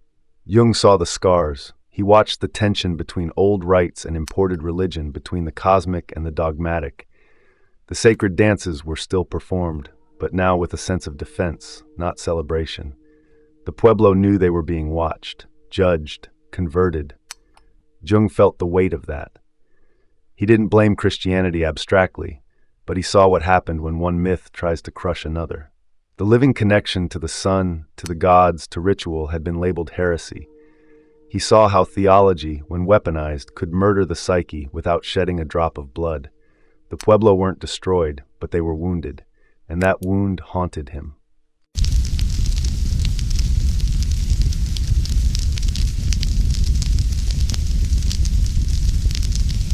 Still, the rituals lived, barefoot dances, chants rising into open sky, colors painted not for decoration but for invocation. Jung sat silently and watched these ceremonies with the reverence of a man who knew he was witnessing something eternal. This wasn't religion in the Western sense. This wasn't faith. This was enactment, living myth.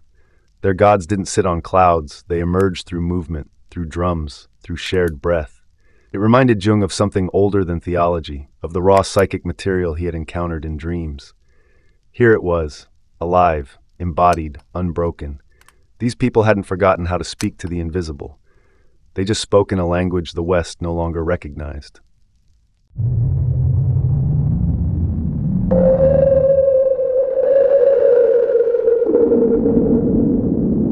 He left the Pueblo with more than notes. He left with grief, grief for what his own people had lost, grief for what modernity had made impossible. The Pueblo didn't have electricity or psychology departments, but they had integration, coherence, a sacred center. The West had machines and theories, but no center, no myth.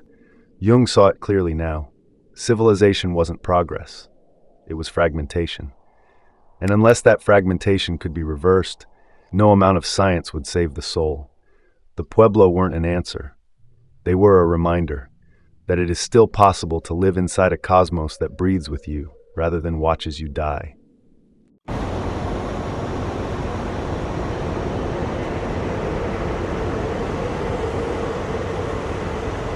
The voyage to East Africa wasn't a vacation.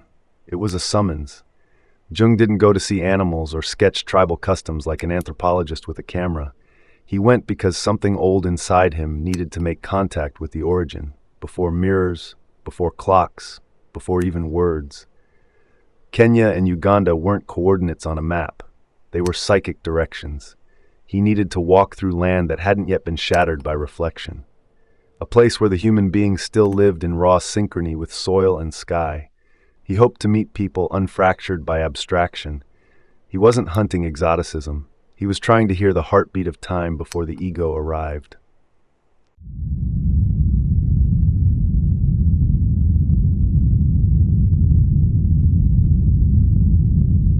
The land itself undid him, the scale, the silence, the unfiltered power of presence. There were no fences, no wires, no clocks, just horizon, scent, and space. You think you know silence until you hear the African plains breathe. It's not absence, it's a roar so slow you mistake it for peace. Jung felt it physically. His thoughts slowed, his concepts softened. The wilderness didn't need to say anything. It simply was. And in its being, it reflected something elemental in his own psyche. The world before narrative. This wasn't about nature. It was about the condition that comes before the mind begins chopping experience into meaning. And that condition felt holy.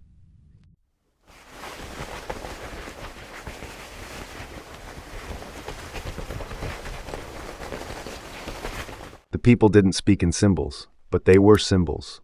Their gestures, movements, postures, all spoke of an unbroken line between body and soul. Jung was struck by the immediacy of their expressions. They didn't act, they simply were. There was no performance of identity, no mask. And yet, paradoxically, they often wore actual masks with more psychic honesty than any European he'd ever met. In them he saw the archetypes stripped of abstraction. The warrior, the elder, the mother, the trickster, all alive without being named. They didn't analyze their roles, they enacted them. That struck him as the essence of sanity. Not thinking about being, but being fully enough that thought isn't a burden.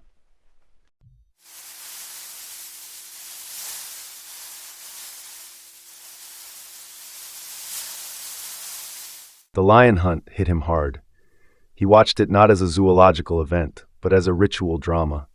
The tracking, the silence, the moment of strike, it all unfolded like a sacred choreography. Jung wasn't a fan of killing for sport, but he understood what was happening beneath the surface. This was not brutality, it was participation. The hunt was a reenactment of death and survival, and in that reenactment there was no guilt, no neurosis, just alignment. He saw in that moment how far modern man had drifted from his instincts.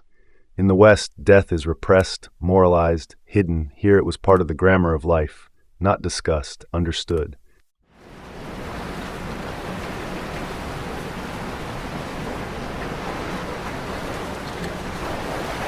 What stunned him most was the lack of self-reflection.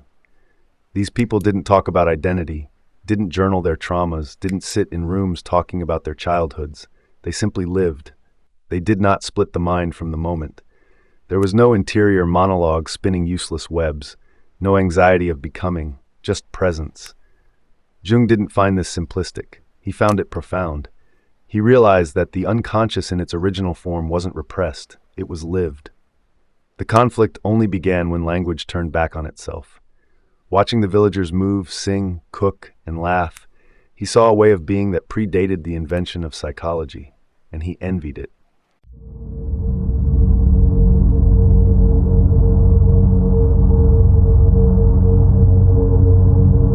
But he also knew Africa wasn't a blank screen. It was a canvas for projection, colonial, romantic, philosophical. He watched how white men around him projected their fantasies onto the land. Savagery, purity, escape. Jung wasn't immune. He caught himself doing it, watching through myth-colored lenses. But instead of defending it, he studied it. Africa didn't belong to anyone, not even to itself in the European imagination. He understood now how projection operates, not as illusion, but as revelation of the projector's own structure. Africa was not a mirror, it was a presence, and like all real presences, it refused to be captured.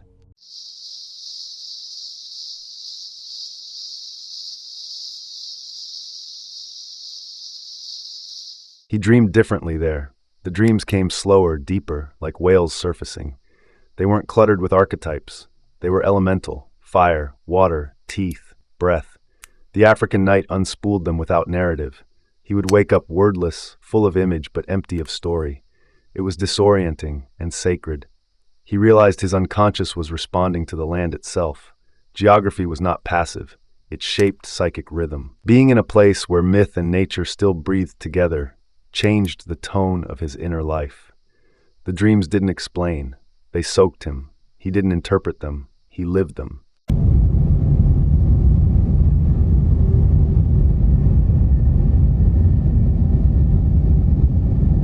Leaving was harder than he expected. Not because he romanticized the life he saw, but because he knew something had recalibrated. Stepping back onto European soil, with its tidy streets and efficient clocks, felt like squeezing back into too small skin. The psychic compression was immediate. The inner silence fractured. The noise of concepts returned. But he couldn't undo what had been touched. Africa had altered his nervous system. Not into someone else, but into someone more original, more aligned with the rhythms underneath theory. He brought back no souvenirs, just a rearranged interior.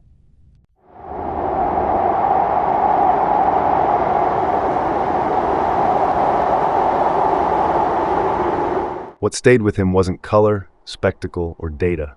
It was the silence, that vast, patient, watching silence of the land. It wasn't empty. It was filled with presence, the kind that doesn't need to explain itself. He carried that silence back like a relic. Whenever the world got too loud, too clever, he would remember that breath of the earth, the place where thought slows and the soul listens. Africa had spoken nothing, and in doing so, it had said everything he needed to hear.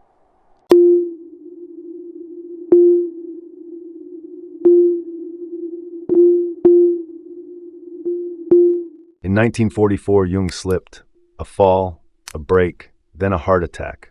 The body, always loyal until it isn't, cracked open. Doctors swarmed, procedures followed, but none of that mattered because something else had already begun. This wasn't just a medical event, it was a portal. The physical collapse triggered something far beyond medicine. He drifted into fever, into vision, into the liminal. This wasn't dreaming, this wasn't hallucination, it was rupture. His body lay in a hospital bed, but he had left it. Not symbolically, literally. His awareness had slipped anchor and began to float, not aimlessly, but with precision, with eerie purpose. As if the soul had been waiting for this window all along.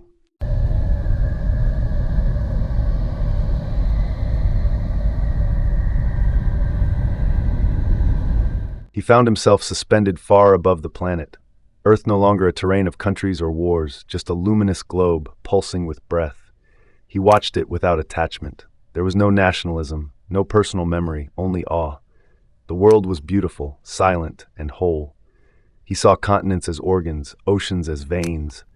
Below him, the madness of humanity still churned, but from here it all looked peaceful. Not because it wasn't chaotic, but because chaos belonged. It was all pattern. He floated in that high silence, free of time. The gravity of biography had dropped away. There was no Carl Jung, no Swiss doctor, only consciousness, watching creation rotate in its own ancient rhythm.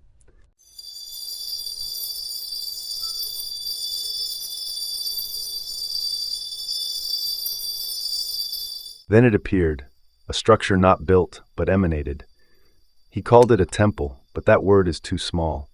It radiated intelligence, not like a mind, but like a geometry beyond physics. He knew instantly that it held everything, his life, all lives, time, death, thought, memory. He wasn't being judged, he was being recognized. The closer he got, the more he understood that entering it meant never returning. It wasn't a decision, it was an inevitability. The building was made of light, but not blinding, subtle, total. It wasn't calling to him, it was waiting. And for the first time in his life, he felt utterly at home, not emotionally, ontologically. He had reached the source, and then he stopped.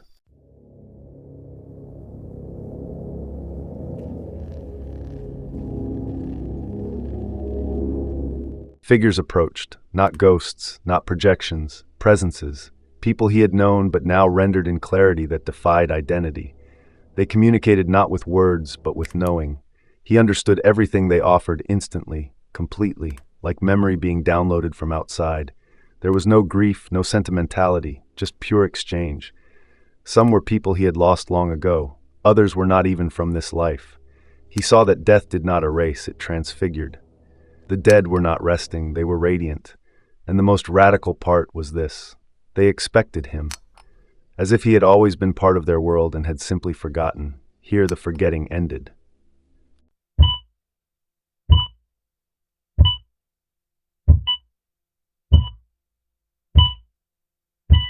Then it happened, the wrench. He was pulled back, not drawn, yanked. The temple receded, the presences dimmed, the earth ballooned into view. A weight dropped into his chest. He was Carl again, in a body, in a bed. The light was too bright, the walls too sharp. The world, once majestic from above, returned as noise and edge. He felt betrayed, not by anyone, but by necessity. He wasn't done. He still had to write, speak, anchor what he'd seen. But the return was brutal. He felt the density of flesh like a coffin. Gravity returned like punishment. The gift was being back. The cost was remembering what he had left behind.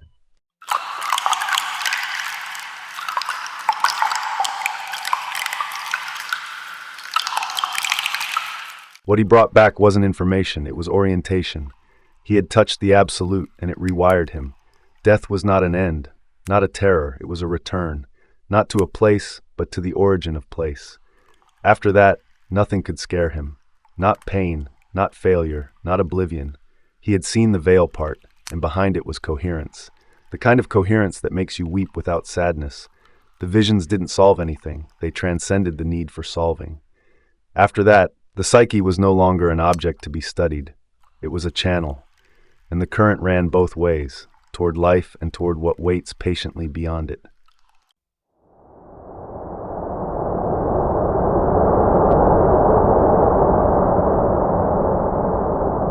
Jung didn't believe that consciousness simply stops, not because of dogma or wishful thinking, but because consciousness itself didn't behave like a self-contained machine. It extended. It remembered. It created symbols with more coherence than chaos could ever explain. He wasn't talking about the personal ego continuing after death. He distrusted that fantasy. But he had seen enough to suspect that something in us was not bound by skin or chronology. He called it Psyche, soul, archetype. Names didn't matter. What mattered was the intuition that awareness wasn't a candle. It was part of the fire. And fire doesn't vanish when the wood is gone. It disperses, changes shape, moves on.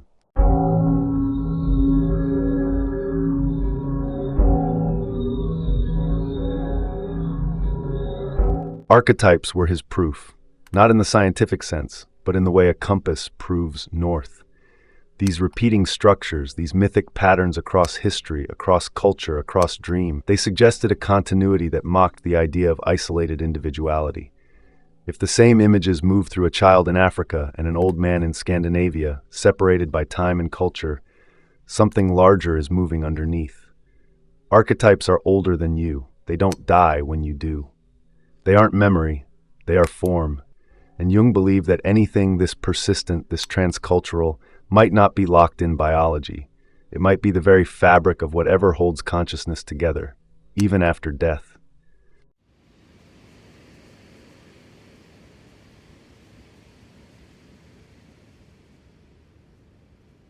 He dreamed of the dead, not as memories, but as presences. His mother, friends, ancient figures. They didn't just show up, they delivered messages, moved the dream forward. He knew the difference between the brain's recycling and something autonomous. These dreams had autonomy, texture, and above all, timing.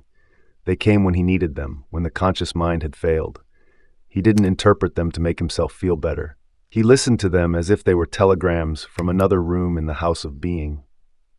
And when enough of those dreams had visited him, he stopped asking whether death was the end. He started asking what kind of continuity the soul prefers.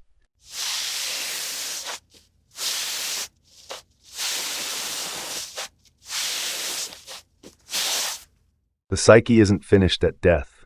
That's what he saw. That's what he felt. The work continues. The symbols go on unfolding, even when the body no longer casts a shadow.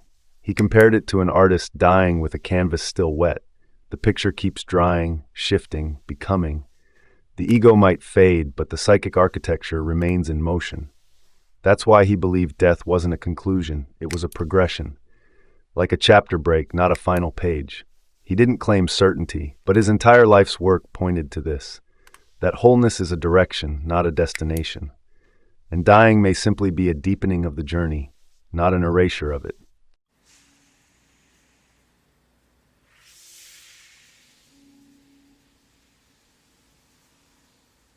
He noticed something strange about memory. When we recall the dead, sometimes they arrive with a presence that feels independent of our will. They linger in dreams, in symbols, in odd coincidences. Memory, he said, might be more than a private act. It might be a channel. What if memory is the medium through which the dead stay partially alive?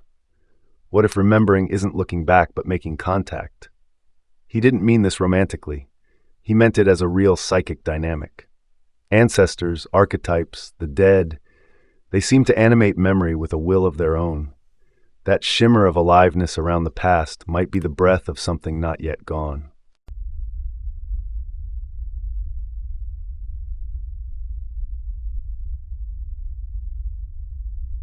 The ego loves permanence. It wants to be the story, the self, the survivor.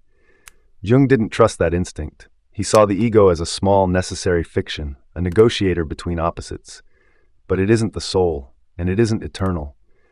When we die, what dies might be this fragile mask, the voice in our head that calls itself I, and what remains might be everything the ego filtered out, the archetype, the self, the field. He believed that death stripped the illusion of ownership from consciousness. The continuity isn't yours, it's something you're part of. The ego can't understand that, but the soul can feel it.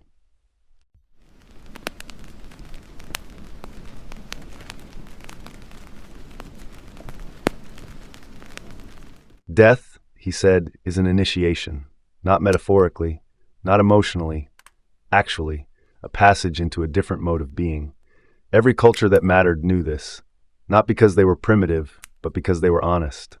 Dying isn't collapse, it's mutation. The person becomes something else, not vanished, not floating as a ghost, but integrated into a deeper pattern, like water becoming vapor, still present, but in a form the living can't always see. Jung saw the dying process not as failure, but as a ritual, the final rite of passage, not a punishment, but a completion, one that begins not with breath stopping, but with meaning expanding.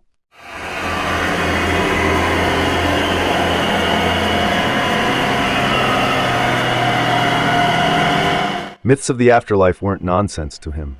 They were compressed data. Whether it was the Egyptian journey through the underworld, or the Tibetan Book of the Dead, or Christian resurrection, they were all pointing towards something.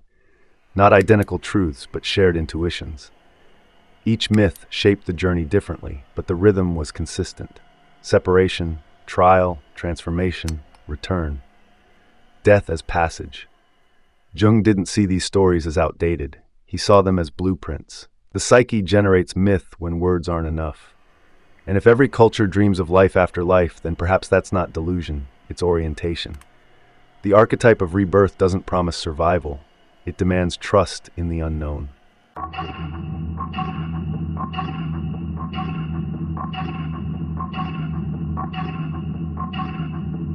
Time was never linear to Jung. Not really. He saw flashes of synchronicity, echoes across dreams, symbols returning decades apart with surgical precision. The soul doesn't run on calendars, it pulses. If time isn't a straight line, then death doesn't have to be a stop. It can be a curve, a folding, a step into timelessness. He speculated that the self might exist outside time altogether, that our lives are like threads woven into a fabric we can't perceive from within. From that view, dying might not be ending. It might be entering the full shape of what we've only glimpsed in dreams and myths.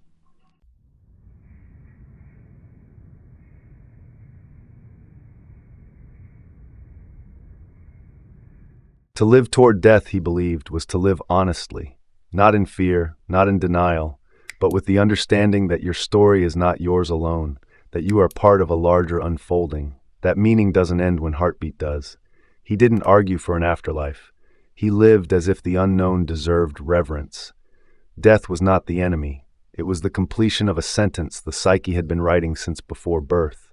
To resist it was to betray the deeper logic of existence. To walk with it, aware, curious, unafraid, that was the task. And in that walk, life becomes less about clinging and more about becoming something worth returning from.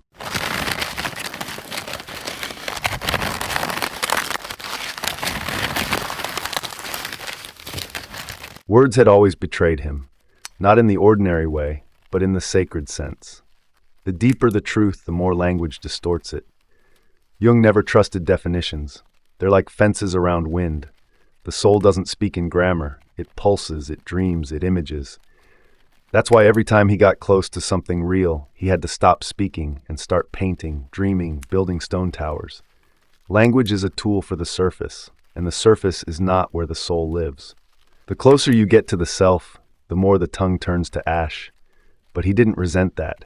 He revered it. Because a truth that can't be said is a truth that still has power.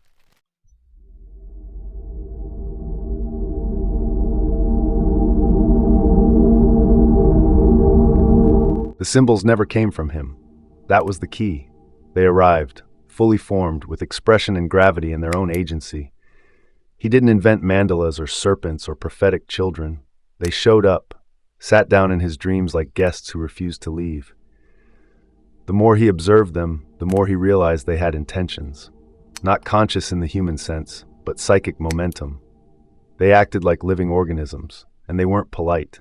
They demanded attention, ritual, integration. Most people treat symbols like decoration. Jung treated them like deities because they came from a place deeper than imagination, what he called the objective psyche. And you don't negotiate with a god. You listen.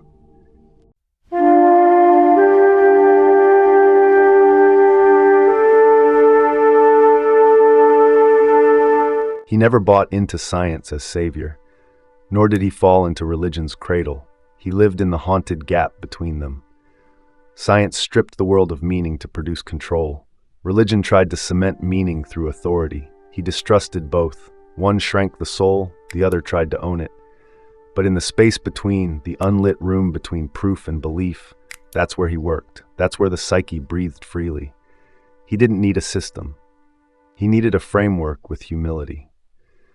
Because any map of the psyche must include the admission that it can't be fully mapped. That was his territory, the frontier where mystery resists conquest.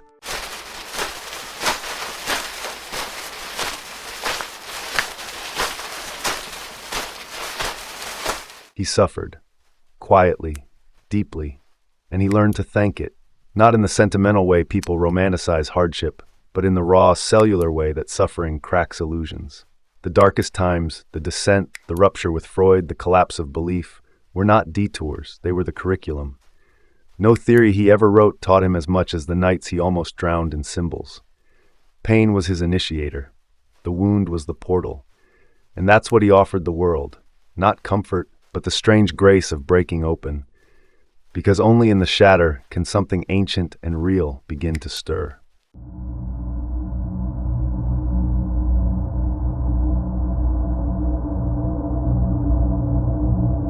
The psyche remains a mystery, not metaphorically, literally.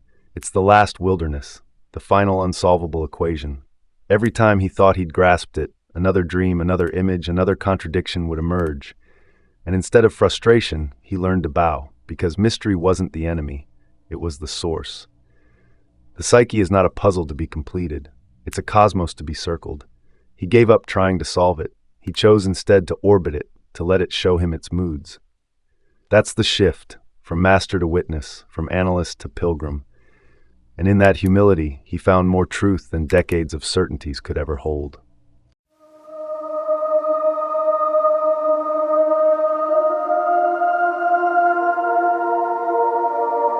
Religion was never discarded. It was peeled, stripped of dogma, burned clean. What remained was experience. The inner temple.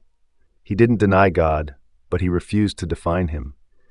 He found the divine not in doctrines, but in the unconscious, in the symbol that arrives with too much heat to ignore.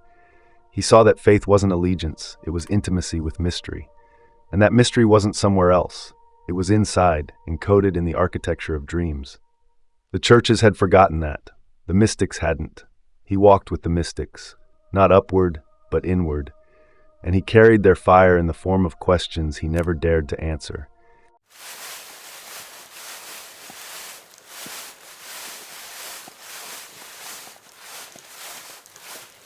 Happiness was never the goal. That word always seemed cheap to him, fleeting, decorative. What he wanted, what he found was meaning. Meaning that endured through madness. Meaning that held when everything else fell away. Meaning that didn't comfort but clarified. It didn't make life easier, it made life coherent. That's what most people miss.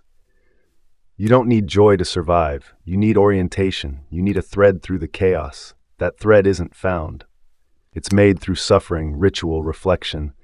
And once you have it, you stop chasing happiness. You start walking with purpose. And that, to him, was enough.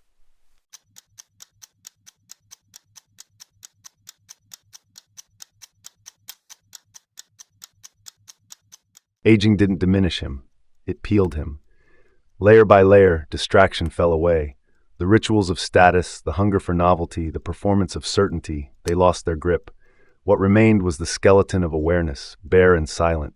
He saw how much of life was scaffolding. Now at the edge, all that collapsed, and what stood uncovered wasn't frailty, it was presence. His thoughts moved slower, but they carried more weight. The body weakened, yes, but the soul expanded. Aging wasn't retreat, it was return. And in that return he felt a kind of authority that required no audience. The world asked him fewer questions. That was fine. He had answers he no longer needed to give.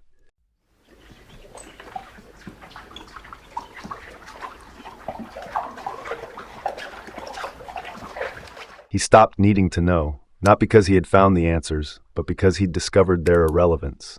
Certainty was for the young, for the frightened, for those still building themselves.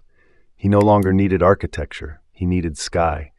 The great questions about God, psyche, fate, love, they didn't resolve, they dissolved.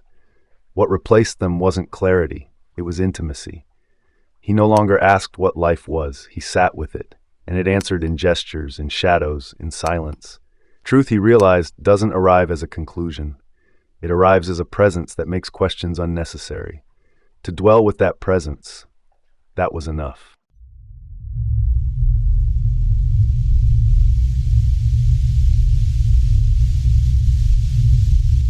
Desire faded, slowly, then completely, not just for things, but for becoming. The engine of ambition, of movement, of hunger went quiet, and underneath it something strange appeared, a deeper rhythm, less urgent, more real.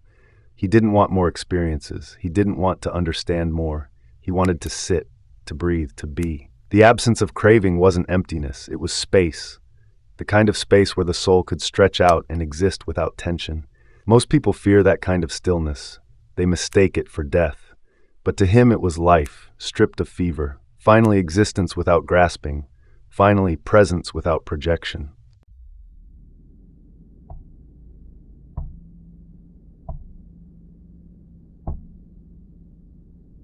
The personality had always been a disguise. Useful, yes, but never essential. In his final years, he watched it detach. The preferences, the roles, even the voice, it all felt borrowed. He looked at photos of himself and thought, who is that? Not with amnesia, but with clarity. The I he had defended, performed, justified, it was never him. It was a temporary agreement between soul and world. Now, as the body slowed and the external demands faded, he felt what had always been behind the mask, the self. Still, watchful, not interested in performance, just being. The personality had been a raft. He no longer needed to cross.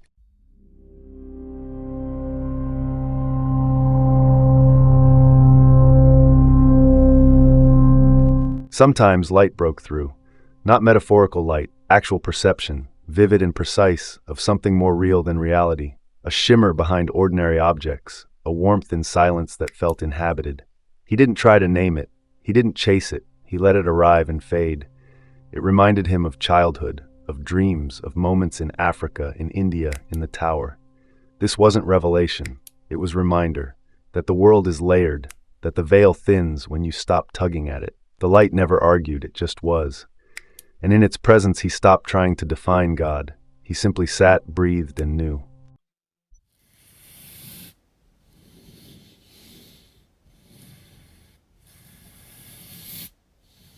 He didn't finish. The work remained open, pages unwritten, thoughts untested. That used to worry him, but not anymore. Completion, he saw, was never the point. Witnessing was, being present with the movement of the soul, the unfolding of psyche, without rushing to closure. That was the real task. The psyche, like the cosmos, doesn't conclude, it expands. He left fragments because life is a fragment. The soul isn't a book, it's a process. What mattered wasn't what he proved. What mattered was that he looked, that he listened, that he said yes to the strange music playing through him all his life, and even now, at the quiet edge, he could still hear it.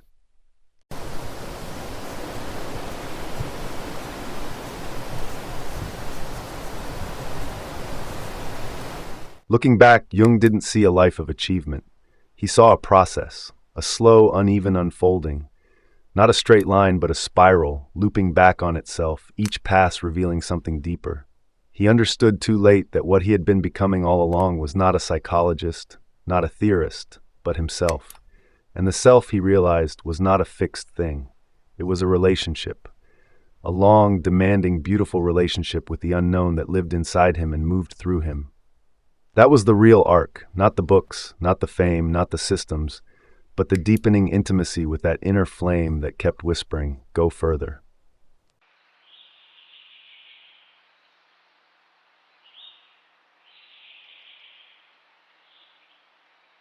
He spent most of his life alone, not by circumstance, but by necessity. Solitude wasn't a mood, it was a medium, a space where symbols could rise without interruption, where the voices in the dream could be heard clearly without the noise of other people's projections. But solitude came with a cost. It burned. It alienated. It turned him into a figure that many admired but few understood. Still, he never regretted it. The inner work demanded distance. You don't find the soul in a crowd. You find it in silence, in forests, in towers, in long nights without comfort. And so he lived apart, not because he didn't love the world, but because he had been tasked with listening to something it had forgotten.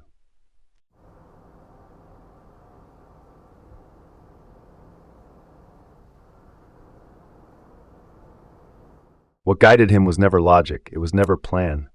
It was the unconscious itself, this mysterious autonomous current that moved beneath thought. He obeyed it, not always gracefully, but always fully. It gave him dreams, images, obsessions, even breakdowns, and he treated each as sacred. He built his life around following that interior signal. Sometimes it led to madness, sometimes to revelation, but it never betrayed him, because it never promised safety, it promised truth. And he understood eventually that living this way, at the mercy of the deep psychic tide, was not pathology. It was devotion. The kind of devotion that turns a life into a myth and a man into a mirror for the species.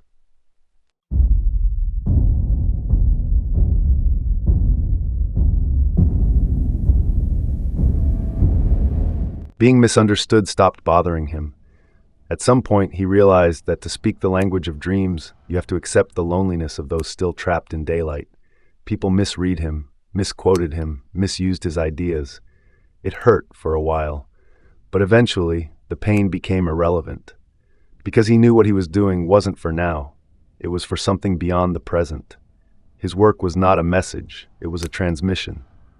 And if some people mistook it for confusion or mysticism, that was fine. The real audience was always the soul, and the soul does not misunderstand.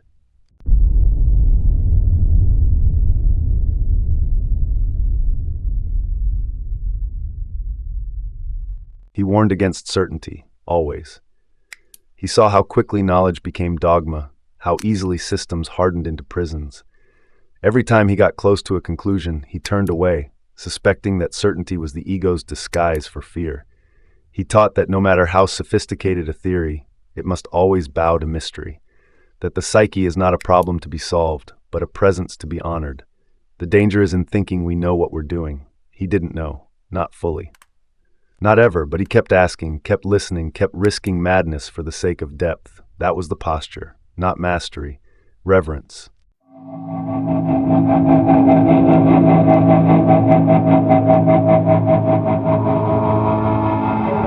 He left behind fragments, notes, books, symbols, but they were never meant to be the final word. They were artifacts of a process, not monuments to truth.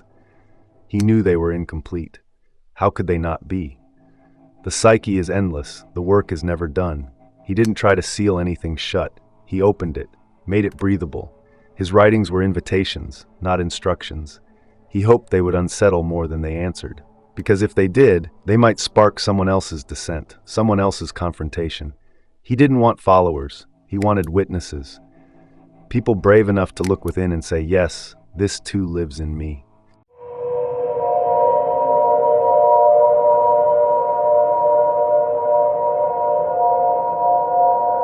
In the end, he did not pretend to understand the mystery.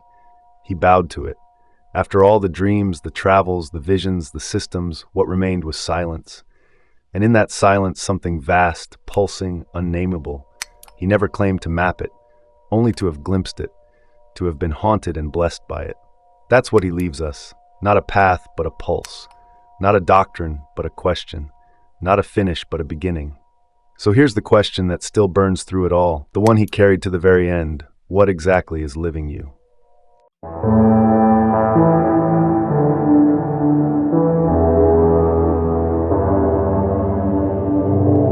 Thank you for walking with me through the wild corridors of Carl Gustav Jung's inner life. If this journey stirred something in you, let it speak. Like, comment, and subscribe to keep the signal alive. And tell me in the comments, what part of you still remains unmapped?